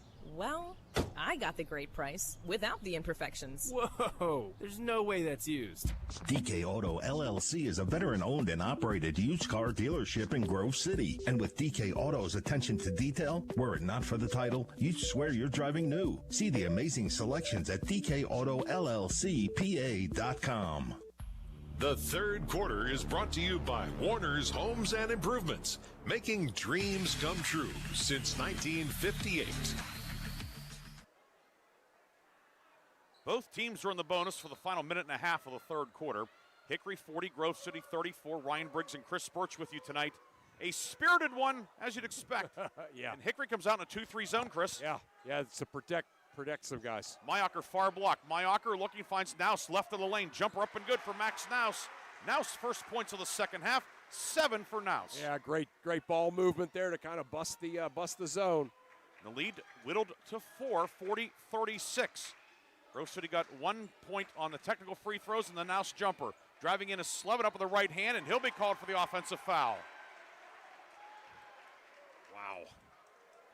And that's number 4 on Kyler Slevin. It's the team's 5th. Grove City will have it with exactly a minute to go in the third quarter. I know those of you on our Facebook video, we've had a little bit of skipping and buffering. We're looking to address that. Some of the modern conveniences they have elsewhere are not necessarily here in Grove City. I can say that because I live here. Yeah, and I'm a taxpayer. Yeah, that was a very well worded by you. Ehrman, left wing to Fisher, into the corner for Osborne. Kyle Osborne, 3 short. Rebound grab by Fisher. He'll lay it up and in. Fisher, 10 in the quarter, 22 for the game, and Grove City's back within 2, 40-38. We're down to 38 seconds to go, third quarter. Near wing with it is Mel. Hickory has the arrow. Hornets could double up on the possessions. Slevin out there with the 4 personal fouls. A calculated risk from head coach Chris Mel. Borowitz left wing. Neither team with a foul to give. Right wing to White. Jack White, 2 big baskets at the end of the first half to give Hickory a 5-point lead. Yes. Back out to Slevin at midcourt, 10 seconds to go in the third. Slevin with it around a screen from Borowitz. Slevin baseline jumper, no good. Rebound, White, he'll put it up and in at the horn. Jack White beats the buzzer again, and it's 42-38. Hickory on top. Jack White, what a night off the bench. Yeah, he really has played great. Last couple of baskets of the half, and then the last basket of the third quarter. The Hickory Hornets are 8 minutes away from pulling into a tie for first. It's Hickory 42, Grove City 38. We'll be back with the fourth quarter on Sports Radio 96.7 and Sports Radio 96.7 Facebook Live.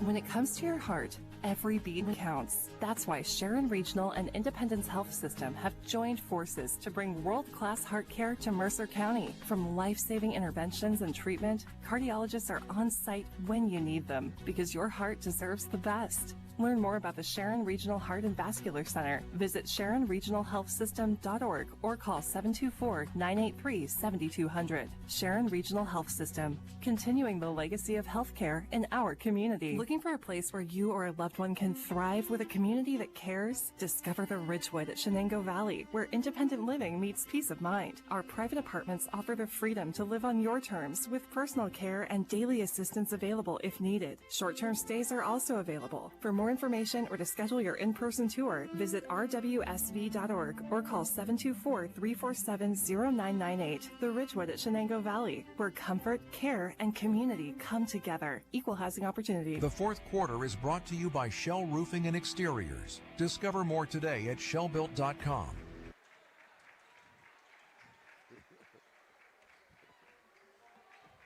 $7:50 to go in the fourth quarter. Hickory has the ball to start the fourth. Borowitz misses Lanier's side. And it's Grove City basketball. Ryan Briggs, Chris Burtch with you tonight. Aaron Byro back in the studio.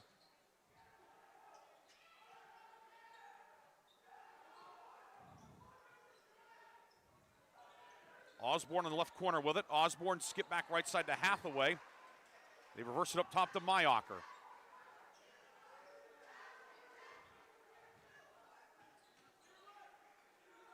Osborne between the circles with it. Osborne. The ball knocked away. Steal by Bull. Bull will take it all the way. Lefty layup up and good. Ashton Bull. First points of the second half. It's 44-38. Just tremendous effort there by Bull, right? Getting in the passing lane, getting the steal, making a tough layup. Ashton Bull with 5 to open the fourth quarter scoring here with 6:50 to go in the fourth. Fisher right of the lane with it. Fisher into the lane. 12-foot pull-up, no good. Rebound ripped down by Noah Kovac. And Hickory gets a score and a stop here early in the fourth. Drive in and an offensive foul will be called. Another charge. This will go on White. Jack White's second. Is that Hathaway taking that one again? I believe it was. Had a couple of big ones against Mercer there, but yeah. Get that one on the jump pass, right? We talk a lot about the jump pass, the problems with it. And there it was, a jump pass, and Hathaway standing right there to take the charge. 6:23 to go. Fisher left side three, no good. Gets his own rebound, puts it up with the right hand. No ball batted around. It goes out of bounds, and it will be Grove City Basketball's Mel the last to touch it. Yeah, good work there by Grove City to keep it alive. 44-38 Hickory with 6:17 to go. Grove City 3 timeouts left. Hickory has all 5 of its timeouts. Nouse will inbound, but we have a couple of officials over there talking to Jack White about something. His shirt's not tucked in to their specifications. Inbound to Mayacher on the left wing. They find Osborne, and now Fisher with it. Fisher back to Nouse. Reversal left side to Nouse, or Ehrman, excuse me, and Kovac will commit the foul down low. That's going to be 4 on Kovac. Yeah, other than the fact that that's his 4th foul, that might have been a favor because if Fisher would have got that, it would have been a basket and a foul. Grove City inbounding on the baseline. Nouse inbounds, he gets back in the corner. Nouse, 3, good. The set play for Nouse. Ooh. He's in double figures, and Grove City back to within 3, cutting the lead in half. Nouse has played great. So here kind of in that third quarter into this early fourth. 44-41, 5:50 to go, fourth quarter. Kovac, top of the key with it. Kovac pivots, hands it off to White. Gives it on the right wing for Borowitz. Kovac back to Bull. Bull between the legs with a dribble. Around the Borowitz screen, kick out to Borowitz. His 3 on the way, back of the rim, no good. Rebound tipped out to Mayacher. And Grove City has it with 5:24 to go in regulation. Now left wing to Fisher. Jump pass to Osborne. Right corner, Ehrman back to Osborne. Right side, 3 for the tie, no. Rebound underneath, dugout by Bull. And back behind the play. Yeah, Mel hurt his leg bad on that. Hickory made a stop, 5-on-4. Full possession. Chris Mel is down, and we're going to take a break. 5:12 to go, fourth quarter. Hickory leads 44-41. We'll be back with more after we're going to take a 1-minute timeout on Sports Radio 96.7.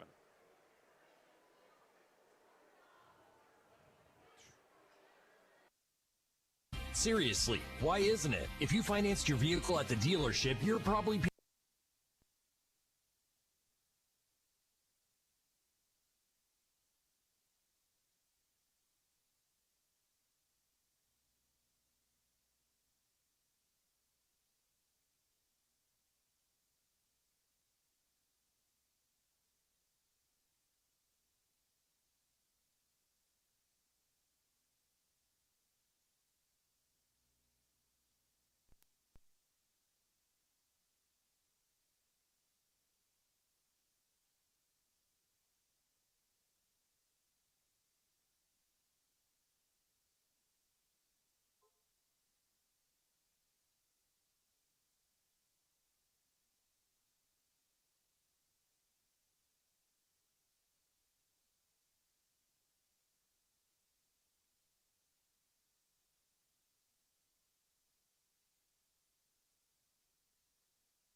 It is Hickory ball coming out of the timeout.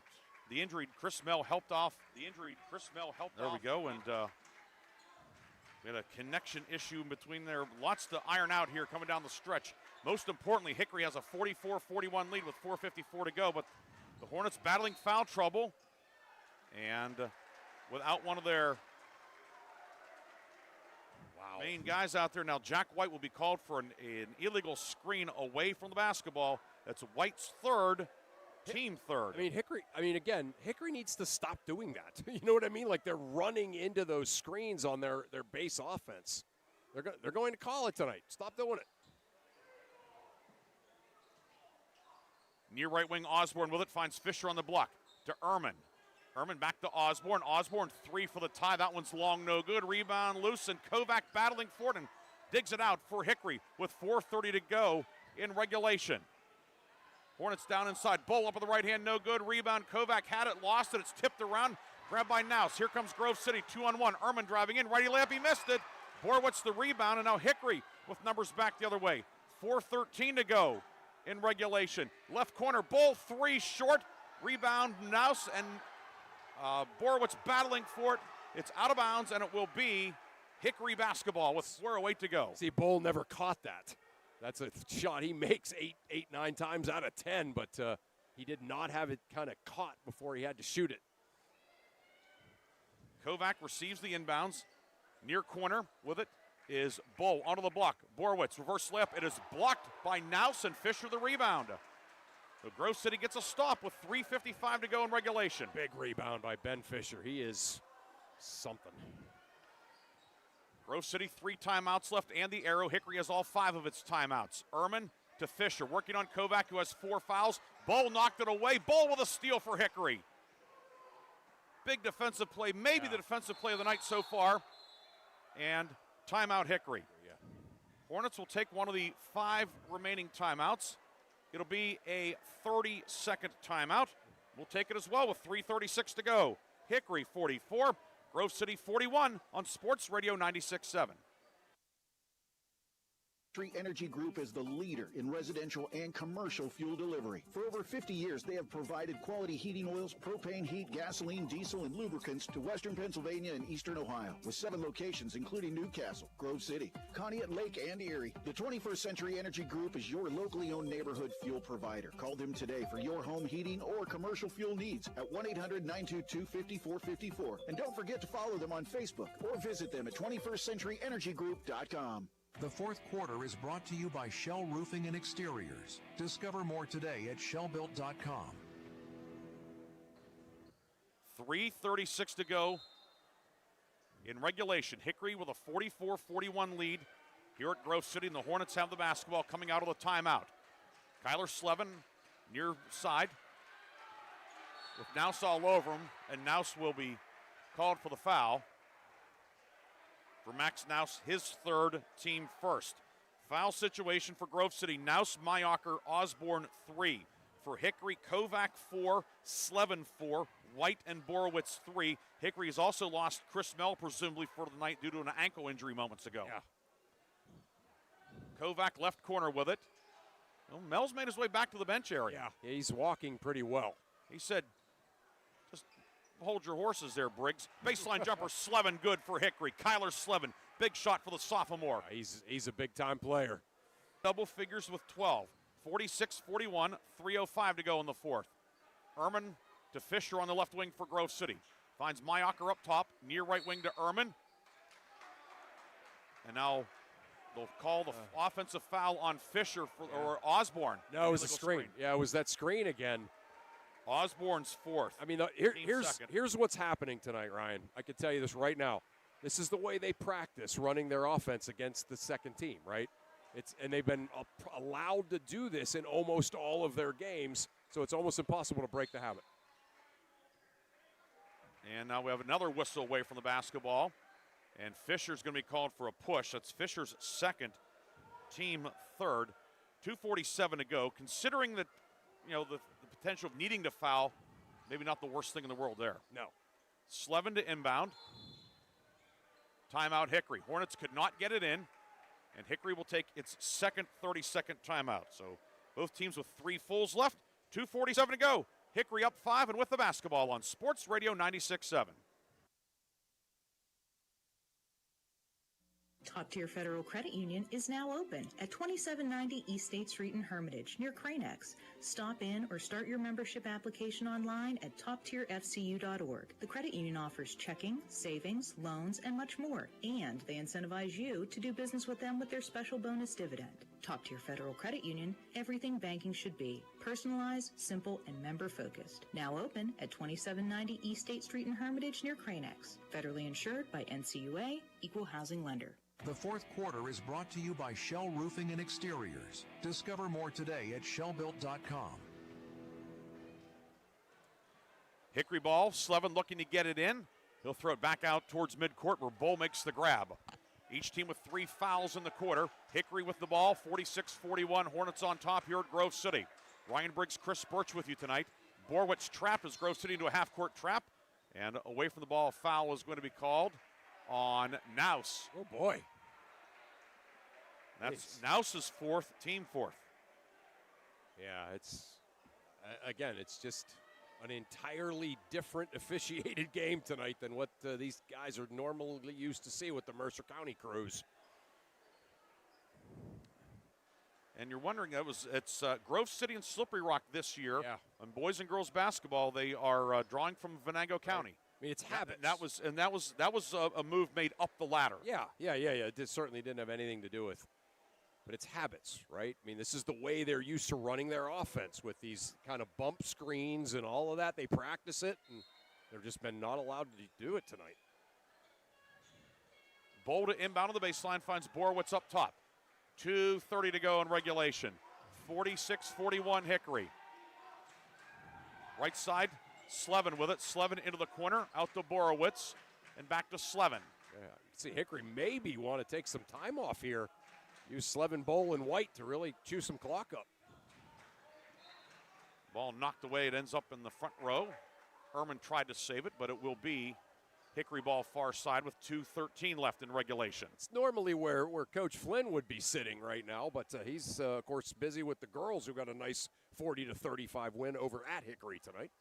Grove City girls getting a league win. Slevin in the backcourt, being chased. Slevin over the timeline.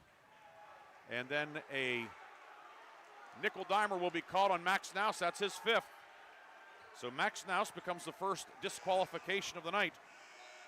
2:08 to go, and Naus will foul out, and Grove City will have to go the rest of the night without. Yeah, and the way he's played tonight, he's been even more valuable than normal. And, So he's done for the night with 2:08 to go. 10 points for Naus. And will be Kyler Slevin shooting 2. That was also the 5th foul in the quarter against Grove City. A dozen for Slevin tonight. 4-4 at the line.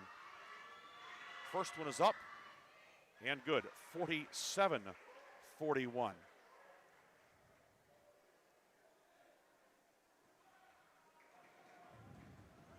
Slevin, the sophomore, first-year starter, aims, shoots, and good. 48-41. He'll check out with the 4 fouls. The Hickory 5, Borowitz, Disler, Kovac, White, and Bowl. Grove City has Ehrman, Mayocker, Osborne, Fisher, and Gamble out there. So it'll be Ehrman running the point. Or perhaps Osborne. Hickory, the 2-2-1.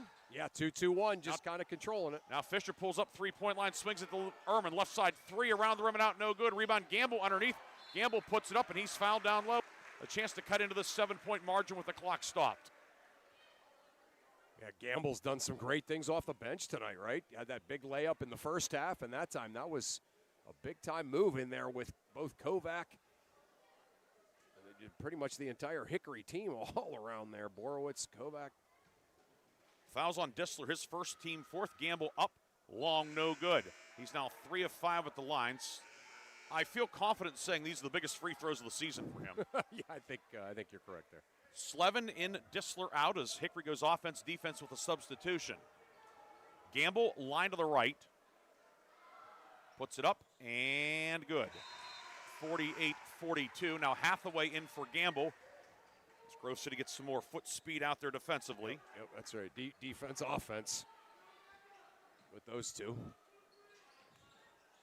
A minute 50 to go in regulation. 48-42 Hickory. It's a 6-4 edge for Hickory in this quarter scoring-wise.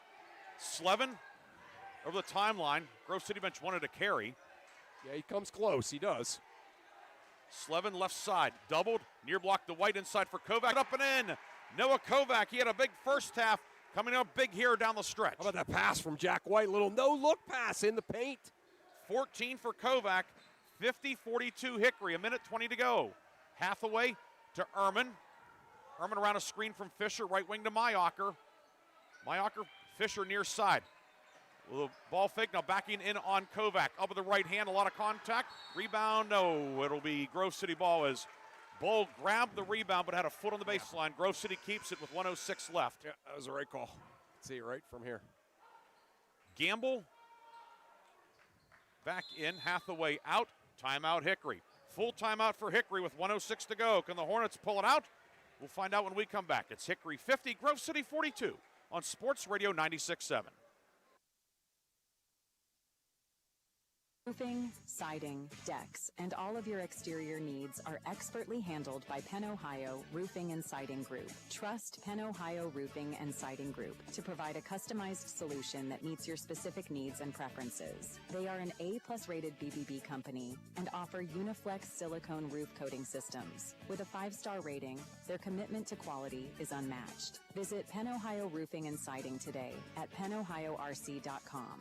The fourth quarter is brought to you by Shell Roofing and Exteriors. Discover more today at shellbuilt.com. Hickory taking the timeout. Hornets with a 50-42 lead here at Grove City. Ryan Briggs, Chris Burtch with you tonight. Aaron Byro in the studio. Don't forget, after the game, Reinhardt's Insurance Player of the Game and the Lock, Stock, and Barrel Sub of the Game. 2 timeouts left for Hickory. Grove City with 3. Eagles have the basketball. Gamble far side to Osborne. The pass is out of bounds. Yeah, trying to set it to get Osborne in the corner.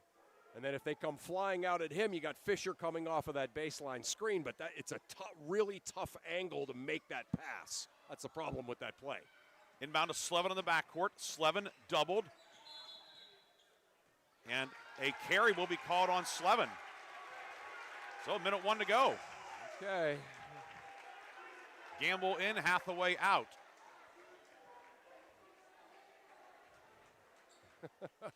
Never a dull moment. Osborne into Fisher. Ehrman up top, back inside to Fisher. Fisher down the lane, up with the left hand and good. Ben Fisher cuts the lead to 6 with 55 seconds to go. Fisher 24 tonight. And Grove City back within 6. Eagles will take a timeout. We'll take it with them with 54 and 9/10 seconds left.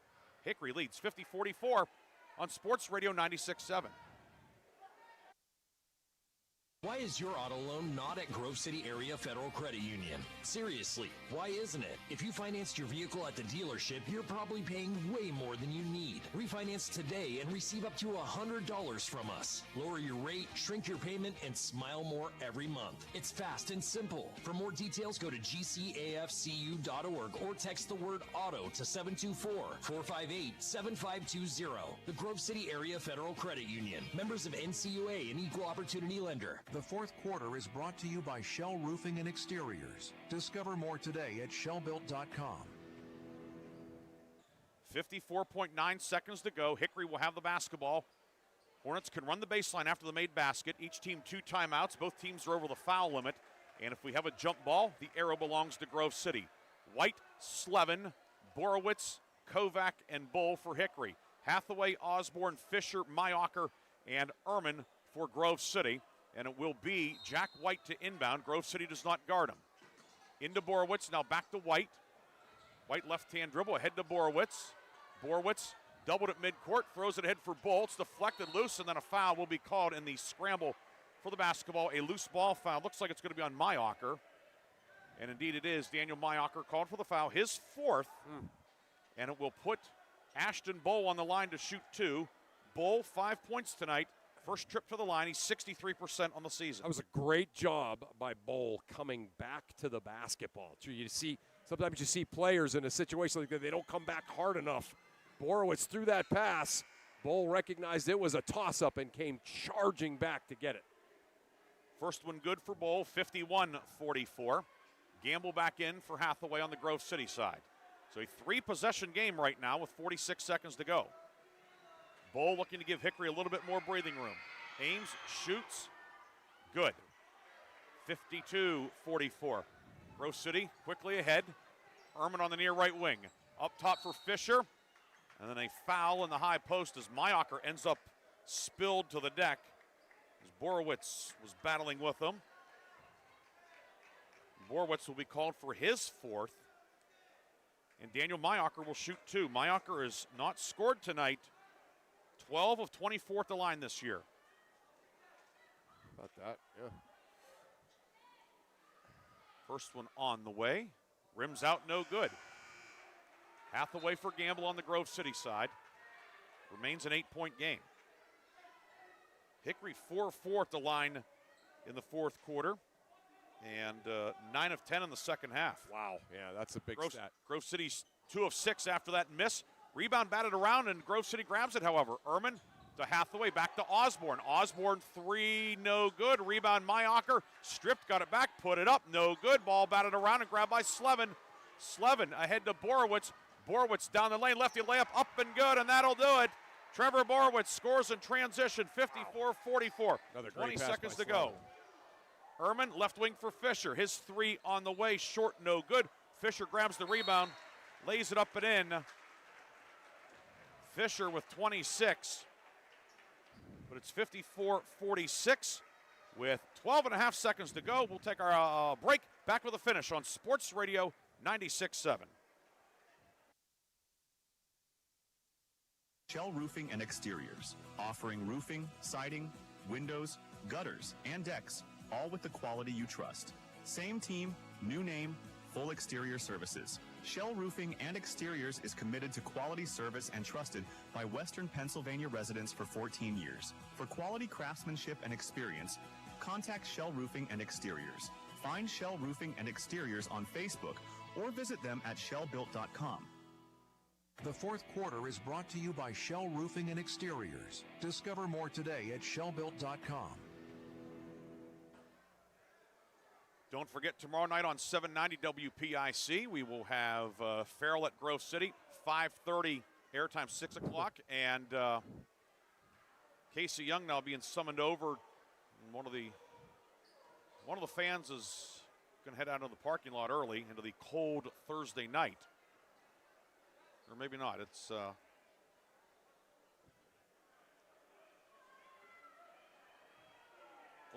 talking to one of the fans in the front row.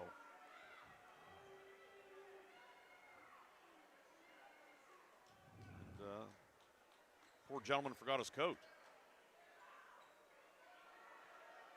Yeah, I'm sure he's going to go out into the hall. 12 and a half seconds to go, 54-46. Sigh.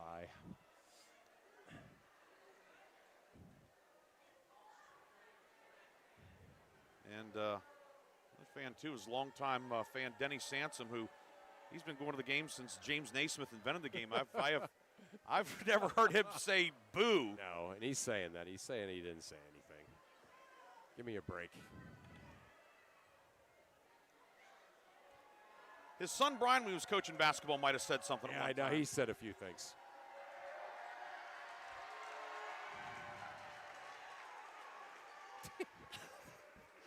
So,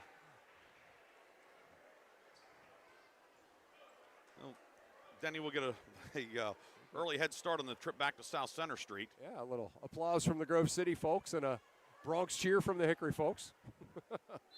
54-46. Hickory looking to get it in. And Kovac tied up, and Grove City has the arrow. So Ehrman forces the tie-up with 10 seconds to go. Yeah, Ehrman and Hathaway jumped him right away and went for the ball. That's why you do that, instead of just kind of slapping down right away. 10 seconds to go. Gamble back in. Grove City still has a timeout. They need a quick score and a lot of help, but the door open a bit. Osborne, lob inside. Fisher makes the catch up with the left hand and good. Fisher 28 to make it 54-48 with 7 8/10 seconds to go. And Grove City takes its final timeout of regulation. 7.8 seconds left, 54-48. Hickory with the lead, and the Hornets will inbound after the timeout. Hickory has 2 timeouts left as well if the Hornets cannot get the ball in. But right now, if you're Hickory, just get the ball in, right? Get the ball in, right, and then try to get it so that your shoulders are square with the basket. That time Kovac got it with his back to the baseline. It's easier to tie him up. In this case, just catch, just hang on. There's no 5-second call in the backcourt, number 1. Yeah. Number 2 is only 8 seconds left, and third, you have the arrow. Right. Yeah, that's right. Yeah, with the arrow, that's maybe the biggest of the 3. Because Grove City's not going to let you, probably. So it'll be Jack White to inbound. He can run the baseline after the made hoop. White with the ball fake, looking, gets it into Slevin. And Slevin is fouled immediately by Jack Hathaway with 6.3 seconds to go. Hathaway's first. And Kyler Slevin a chance to ice this one. Slevin, 6 of 6 at the line tonight, 14 points for the sophomore. 13th double-digit outing of the season for Slevin. Of course, he was big in that overtime loss against Sharon last week. First one up and good, 55-48. And with that, some more of the fans gather their belongings. But first, Chris Mell says, I can't take the timeouts to the dance, so I'm going to use one. 55-48. With 6.3 seconds to go. Don't forget, tomorrow night here on the FM side, it'll be Lakeview at West Middlesex. Mark Slazak, Bob Greenberg will have the call starting at 7 o'clock. Chris Burtch and I will be here at Grove City. 5:30 airtime, 6 o'clock tip for Farrell at Grove City. We'll be simulcasting until 7 o'clock on both stations as Region 4 play continues tomorrow night. Hickory will be at Mercer tomorrow night in league play. Yeah, both of these teams, obviously, this is the kind of game that takes a lot out of you. They're both going to have their hands full tomorrow. Slevin puts it up, and no good. Rebound grabbed by Mayocker. Over to Ehrman, 3 seconds to go, down court to Osborne. Inside for Fisher. He will lay it in, they'll count it, and that'll do it. The Hickory Hornets win it, 55-50. Hickory pulls into a tie for first place in Region 4. A heck of an effort on the road tonight for Hickory. Yeah, just a great job by Hickory. They had all kinds of adversity, some foul trouble early on, but they just kind of managed a way to keep their composure and got some big nights from some people that they really needed to get big nights from. Borowitz, Kovac, Bowl, Slevin. So, yeah, just a really good night for the Hickory Hornets. The Hickory Hornets have forged a tie atop the league at the halfway point in conference play. Hickory wins it 55-50. Chris and I will come back with a full recap after this on Sports Radio 96.7. Home-based services is seeking compassionate individuals who love to help others and who will nurture meaningful relationships with the clients we care for. Parents with school-aged children, college students, retirees, or anyone seeking a role that fits around their life will find this opportunity especially rewarding. Visit stpaul's1867.org/join our team to apply for a companion or care partner position with St. Paul's Without Walls home-based services. St. Paul's is an equal opportunity employer. The tax team at Reed & Daly Associates is the area's #1 income tax service.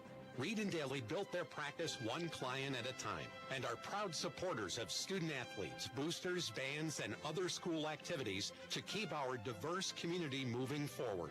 When it comes to business or taxes, Reed & Daly Associates will fight for you and help you reach the top of your game. Reed & Daly Associates on South Buell Farm Drive in Hermitage and online at reedanddaly.com. Why is your auto loan not at Grove City Area Federal Credit Union? Seriously, why isn't it? If you financed your vehicle at the dealership, you're probably paying way more than you need. Refinance today and receive up to $100 from us. Lower your rate, shrink your payment, and smile more every month. It's fast and simple. For more details, go to gcafcu.org or text the word auto to 724-458 City Area Federal Credit Union. Members of NCUA, an equal opportunity lender. Ready to hit the road with confidence?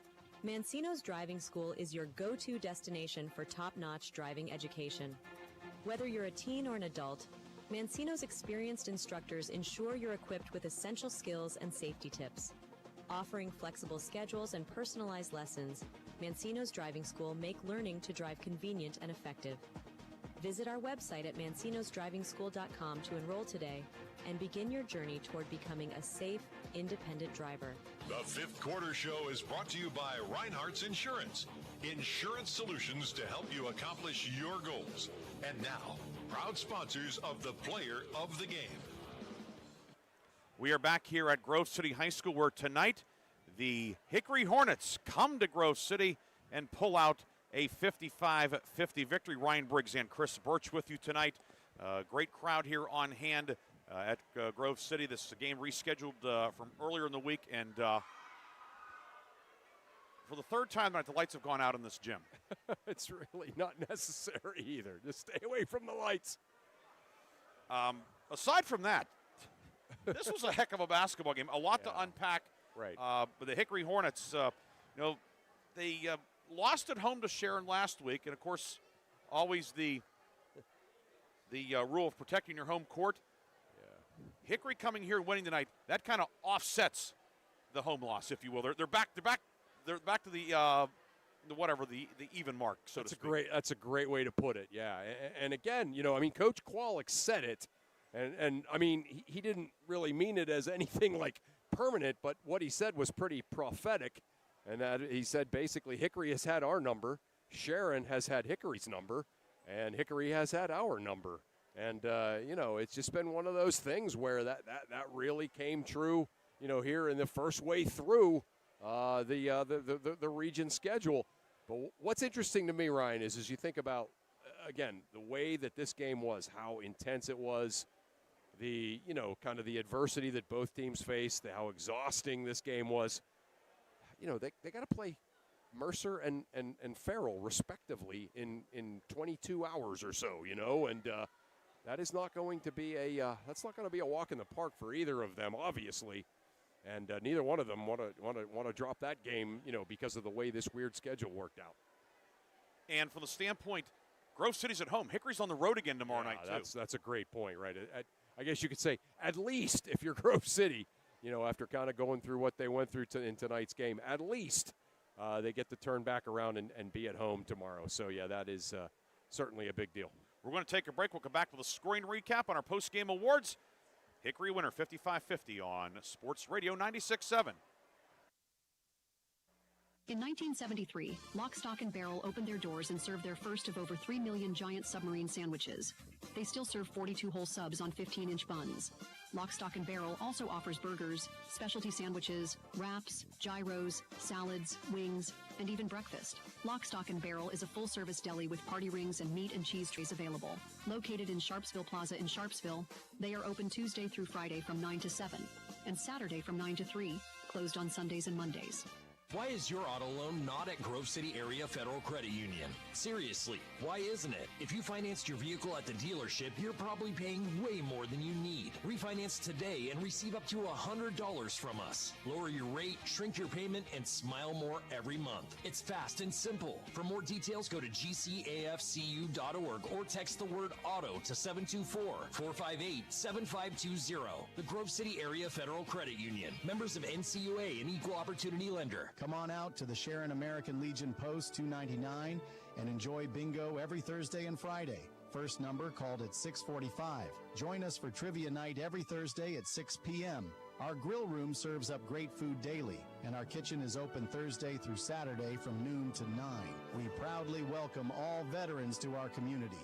Visit Sharon American Legion Post 299 on East State Street for good company, good times, and a warm welcome. I just bought a used car. As did I. Mine has a slight dent in the driver's side door and a few other minor scratches, but hey, considering the deal I got, I can live with a few imperfections. Well, I got the great price without the imperfections. Whoa, there's no way that's used. DK Auto LLC is a veteran-owned and operated used car dealership in Grove City. And with DK Auto's attention to detail, were it not for the title, you'd swear you're driving new. See the amazing selections at DKAutoLLCPA.com. The Fifth Quarter Show is brought to you by Reinhardt's Insurance. Insurance solutions to help you accomplish your goals. And now, proud sponsors of the Player of the Game. And we are back here on Sports Radio 96.7. And we're going to have a couple of post-game guests joining us here. We're going to have Noah Kovac first off, and we'll get the mic untangled. Or Chris Bell's going to join us first. Yeah. We'll get the skipper joining us here. And Coach, congratulations! It's never easy on the road in league play. No. This proves it. But you've got to be tickled to be going back to Hermitage with a huge road win and a share of first place. Yeah, every time we talk about it pregame, every time Hickory and Grove City play, it's going to be like this. And just a great atmosphere, great game. I am so proud of our kids in a hostile environment to come through. 14 out of 17 from the foul line. Yeah, that's it. For us, that's amazing. I thought we defended their guards extremely well. Fisher's a load. He's going to get his. Yeah. We didn't allow anybody else to go off, and I thought that was a key. One of the things that I thought, and you and I talked about it a little bit in the pregame, you pressed them, forced 11 turnovers, forced them to maybe play a little faster than they wanted to, without giving up open shots. That's the key. You managed to press them without giving up open shots to their three-point shooters or giving up anything easy to Fisher.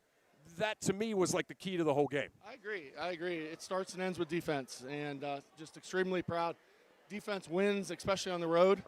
And then, Kyler had a tough game with the first 2 fouls. Then he showed you when he got back in there what he can do. He can change a game. Yeah. And he did a fantastic job. But I tell you what, Noah Kovac, to me, he set the tone tonight. He come right out. I think he had 6 or 8 points in the first quarter. He was rebounding like he's capable of doing. Yeah. I'm just extremely proud for that young man because he's battled a little bit, and he's stuck with it.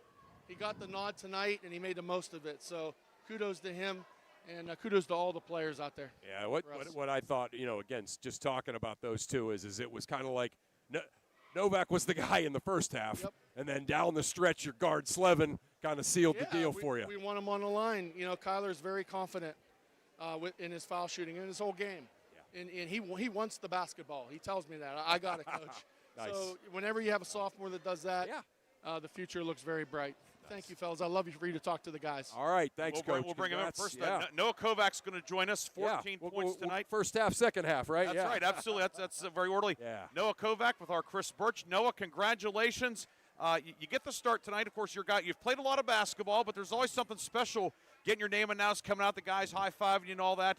And tonight to come out, fast start for you. Were you a little bit extra juiced up, A, getting the start, and B, going against a fellow big man? Because there aren't a lot of big men anymore that battle inside like you and Fisher do.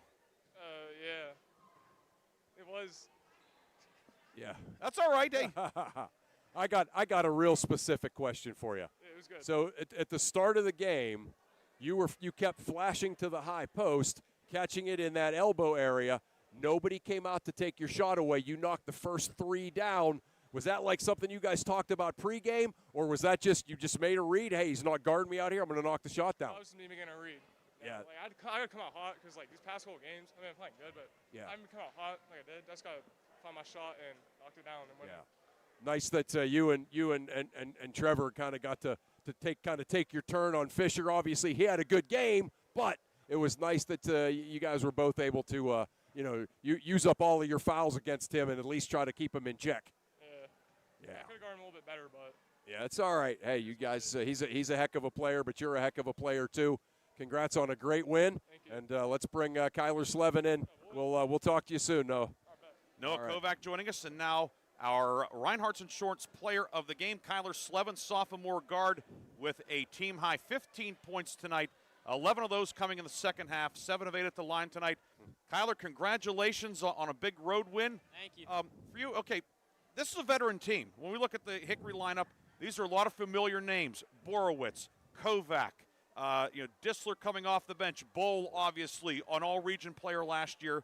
So for you as a sophomore to step into that starting lineup and then to produce the way you have, what's led to that? Because that doesn't normally happen, at this size school where a sophomore comes on a team that went to the state playoffs last year. This wasn't some lightweight team. This is a really good team. You stepped in and have it's been like you've been here for 3 years. What's that been like for you? It's been good. Playing with them is really good. Like having them as teammates is just awesome. They're all great role models, and yeah. one of the things I loved about your game tonight, there was a lot of them, but one of the things I loved was a couple of times you'd pick up your foul, both your second foul and your third foul. You looked over at the bench, and you were like, I'm good, and you proved them right. That's how you earn a coach's confidence. You pick up a foul like that, but then you manage to play and not pick up that fifth foul. Obviously, that was a terrific job, especially, like Ryan said, as a 10th grader. So congrats on that. Yeah, I thought, too, in the fourth quarter, the way that you and Ashton and the other guards were able to control the tempo of the game. I mean, that's how you win close basketball games in a big-time region. Just talk a little bit about that, how that went along for you in the fourth quarter. That really just goes to Coach Mel. I mean, we work on it in practice, so it's just like something that we've done. I mean, we've had a lot of close games this year, and we work on it in practice, and it's showing off. So nice. I got to say this. One of my role models as a basketball coach was your grandpa, Coach Campman. Yeah. You know I had to bring him up, right?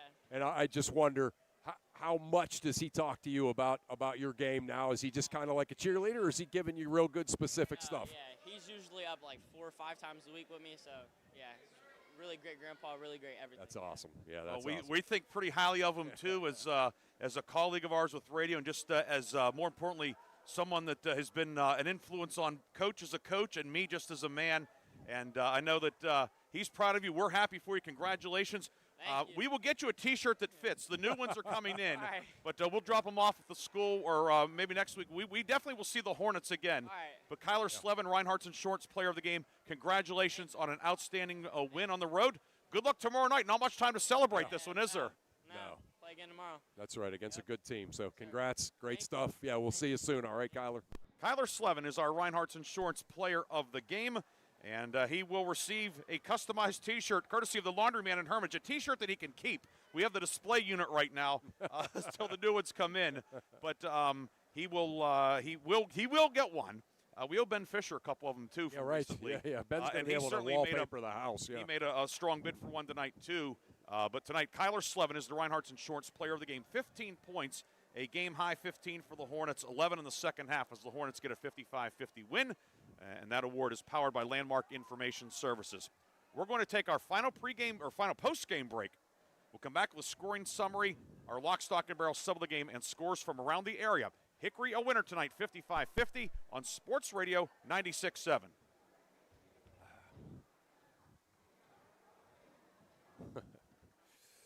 So I called the Joanno Legal Group. The insurance companies have attorneys on call. That's all right. You deserve to have one too. You deserve to know your rights, and you deserve to have answers to all your questions. Call the Joanno Legal Group toll free at 888-347-1411. There's no fee unless we settle your case or have to fight to protect your benefits. Please visit us at joannolegalgroup.com. Brian. Call us toll free at 888-347-1411. Joanno Legal Group, when you deserve more. No fee unless we win or settle your case. Why is your auto loan not at Grove City Area Federal Credit Union? Seriously, why isn't it? If you financed your vehicle at the dealership, you're probably paying way more than you need. Refinance today and receive up to $100 from us. Lower your rate, shrink your payment, and smile more every month. It's fast and simple. For more details, go to gcafcu.org or text the word auto to 724-458-7520. Yeah. The Grove City Area Federal Credit Union. Members of NCUA, an equal opportunity lender. When it comes to your heart, every beat counts. That's why Sharon Regional and Independence Health System have joined forces to bring world-class heart care to Mercer County. From life-saving interventions and treatment, cardiologists are on site when you need them because your heart deserves the best. Learn more about the Sharon Regional Heart and Vascular Center. Visit SharonRegionalHealthSystem.org or call 724-983-7200. Sharon Regional Health System, continuing the legacy of healthcare in our community. Agriculture is more than a business. It's a way of life. Oh, yeah. My bank understands agriculture. They're local. They're here. We did for our the best long to not haul. get worked up. That was tough. Agriculture is a business that varies like the weather. That's why I need a financial partner I can grow with, in good times and bad. Yeah. Whether or not. Mercer County State Bank. Member FDIC. I mean, the Your flopping community warning. bank. Online at mcsbank.bank. The fifth quarter show is brought to you by Reinhardt's Insurance. Insurance solutions to help you accomplish your goals. And now, proud sponsors of the Player of the Game. Back here one final time on Sports Radio 96.7. Ryan Briggs and Chris Burtch with you tonight as we have our final bit of business to take care of. Well, actually, two bits of business. The scoring recap and the sub of the game, lock, stock, and barrel sub of the game. First, the scoring recap for Hickory. Hornets led tonight by Kyler Slevin, 4 twos, 7 of 8 at the line for 15 points. Noah Kovac with 14 on 7 field goals, 10 in the first half. He helped Hickory get off to that fast start. Hornets led 12-5 early. 14 for Kovac. Trevor Borowitz with 9 tonight, 3 twos, 3 of 3 at the line for 9. Ashton Bull, a 2 and a 3, 2 of 2 at the line for 7. Jack White off the bench, 3 field goals for 6. Christopher Mell, a basket, 1 of 2 at the line for 3. He was shaken up in the fourth quarter, and he has some ice around his left ankle and is being assisted right now. And he came back onto the bench in the fourth quarter, but perhaps maybe one of those things where it might have stiffened up on him here once the adrenaline wore off. Yeah. But certainly, he played well tonight. And he did. And there was a difference for a while when he was out for Hickory. It took him a while to adjust without having one of their floor leaders out. What he was able to do tonight is he was able to create offense for other people. And, I talked about that a little bit in the pregame, and he certainly did that a lot tonight, before he got hurt. So Mel had the 3 points, a field goal, 1 of 2 at the line for 3. Ryan Dissler off the bench, 1 of 2 at the line for 1. Hickory, 19 twos, a 3, 14 of 17 at the line, 55 points. Grove City led tonight by Ben Fisher, 14 field goals, 2 of 3 at the line, matching a season high with 30 points. He also scored 30 against Newcastle Union over the holidays at the Shannock tournament. 30 for Fisher. Max Naus with 10, 2 twos and a 3, 3 of 3 at the line. He had 10. Kyle Osborne, a 3, 1 of 2 at the line for 4. Nick Ehrman, a 3 for 3. Jordan Gamble off the bench, 1 field goal, 1 of 2 at the line for 3.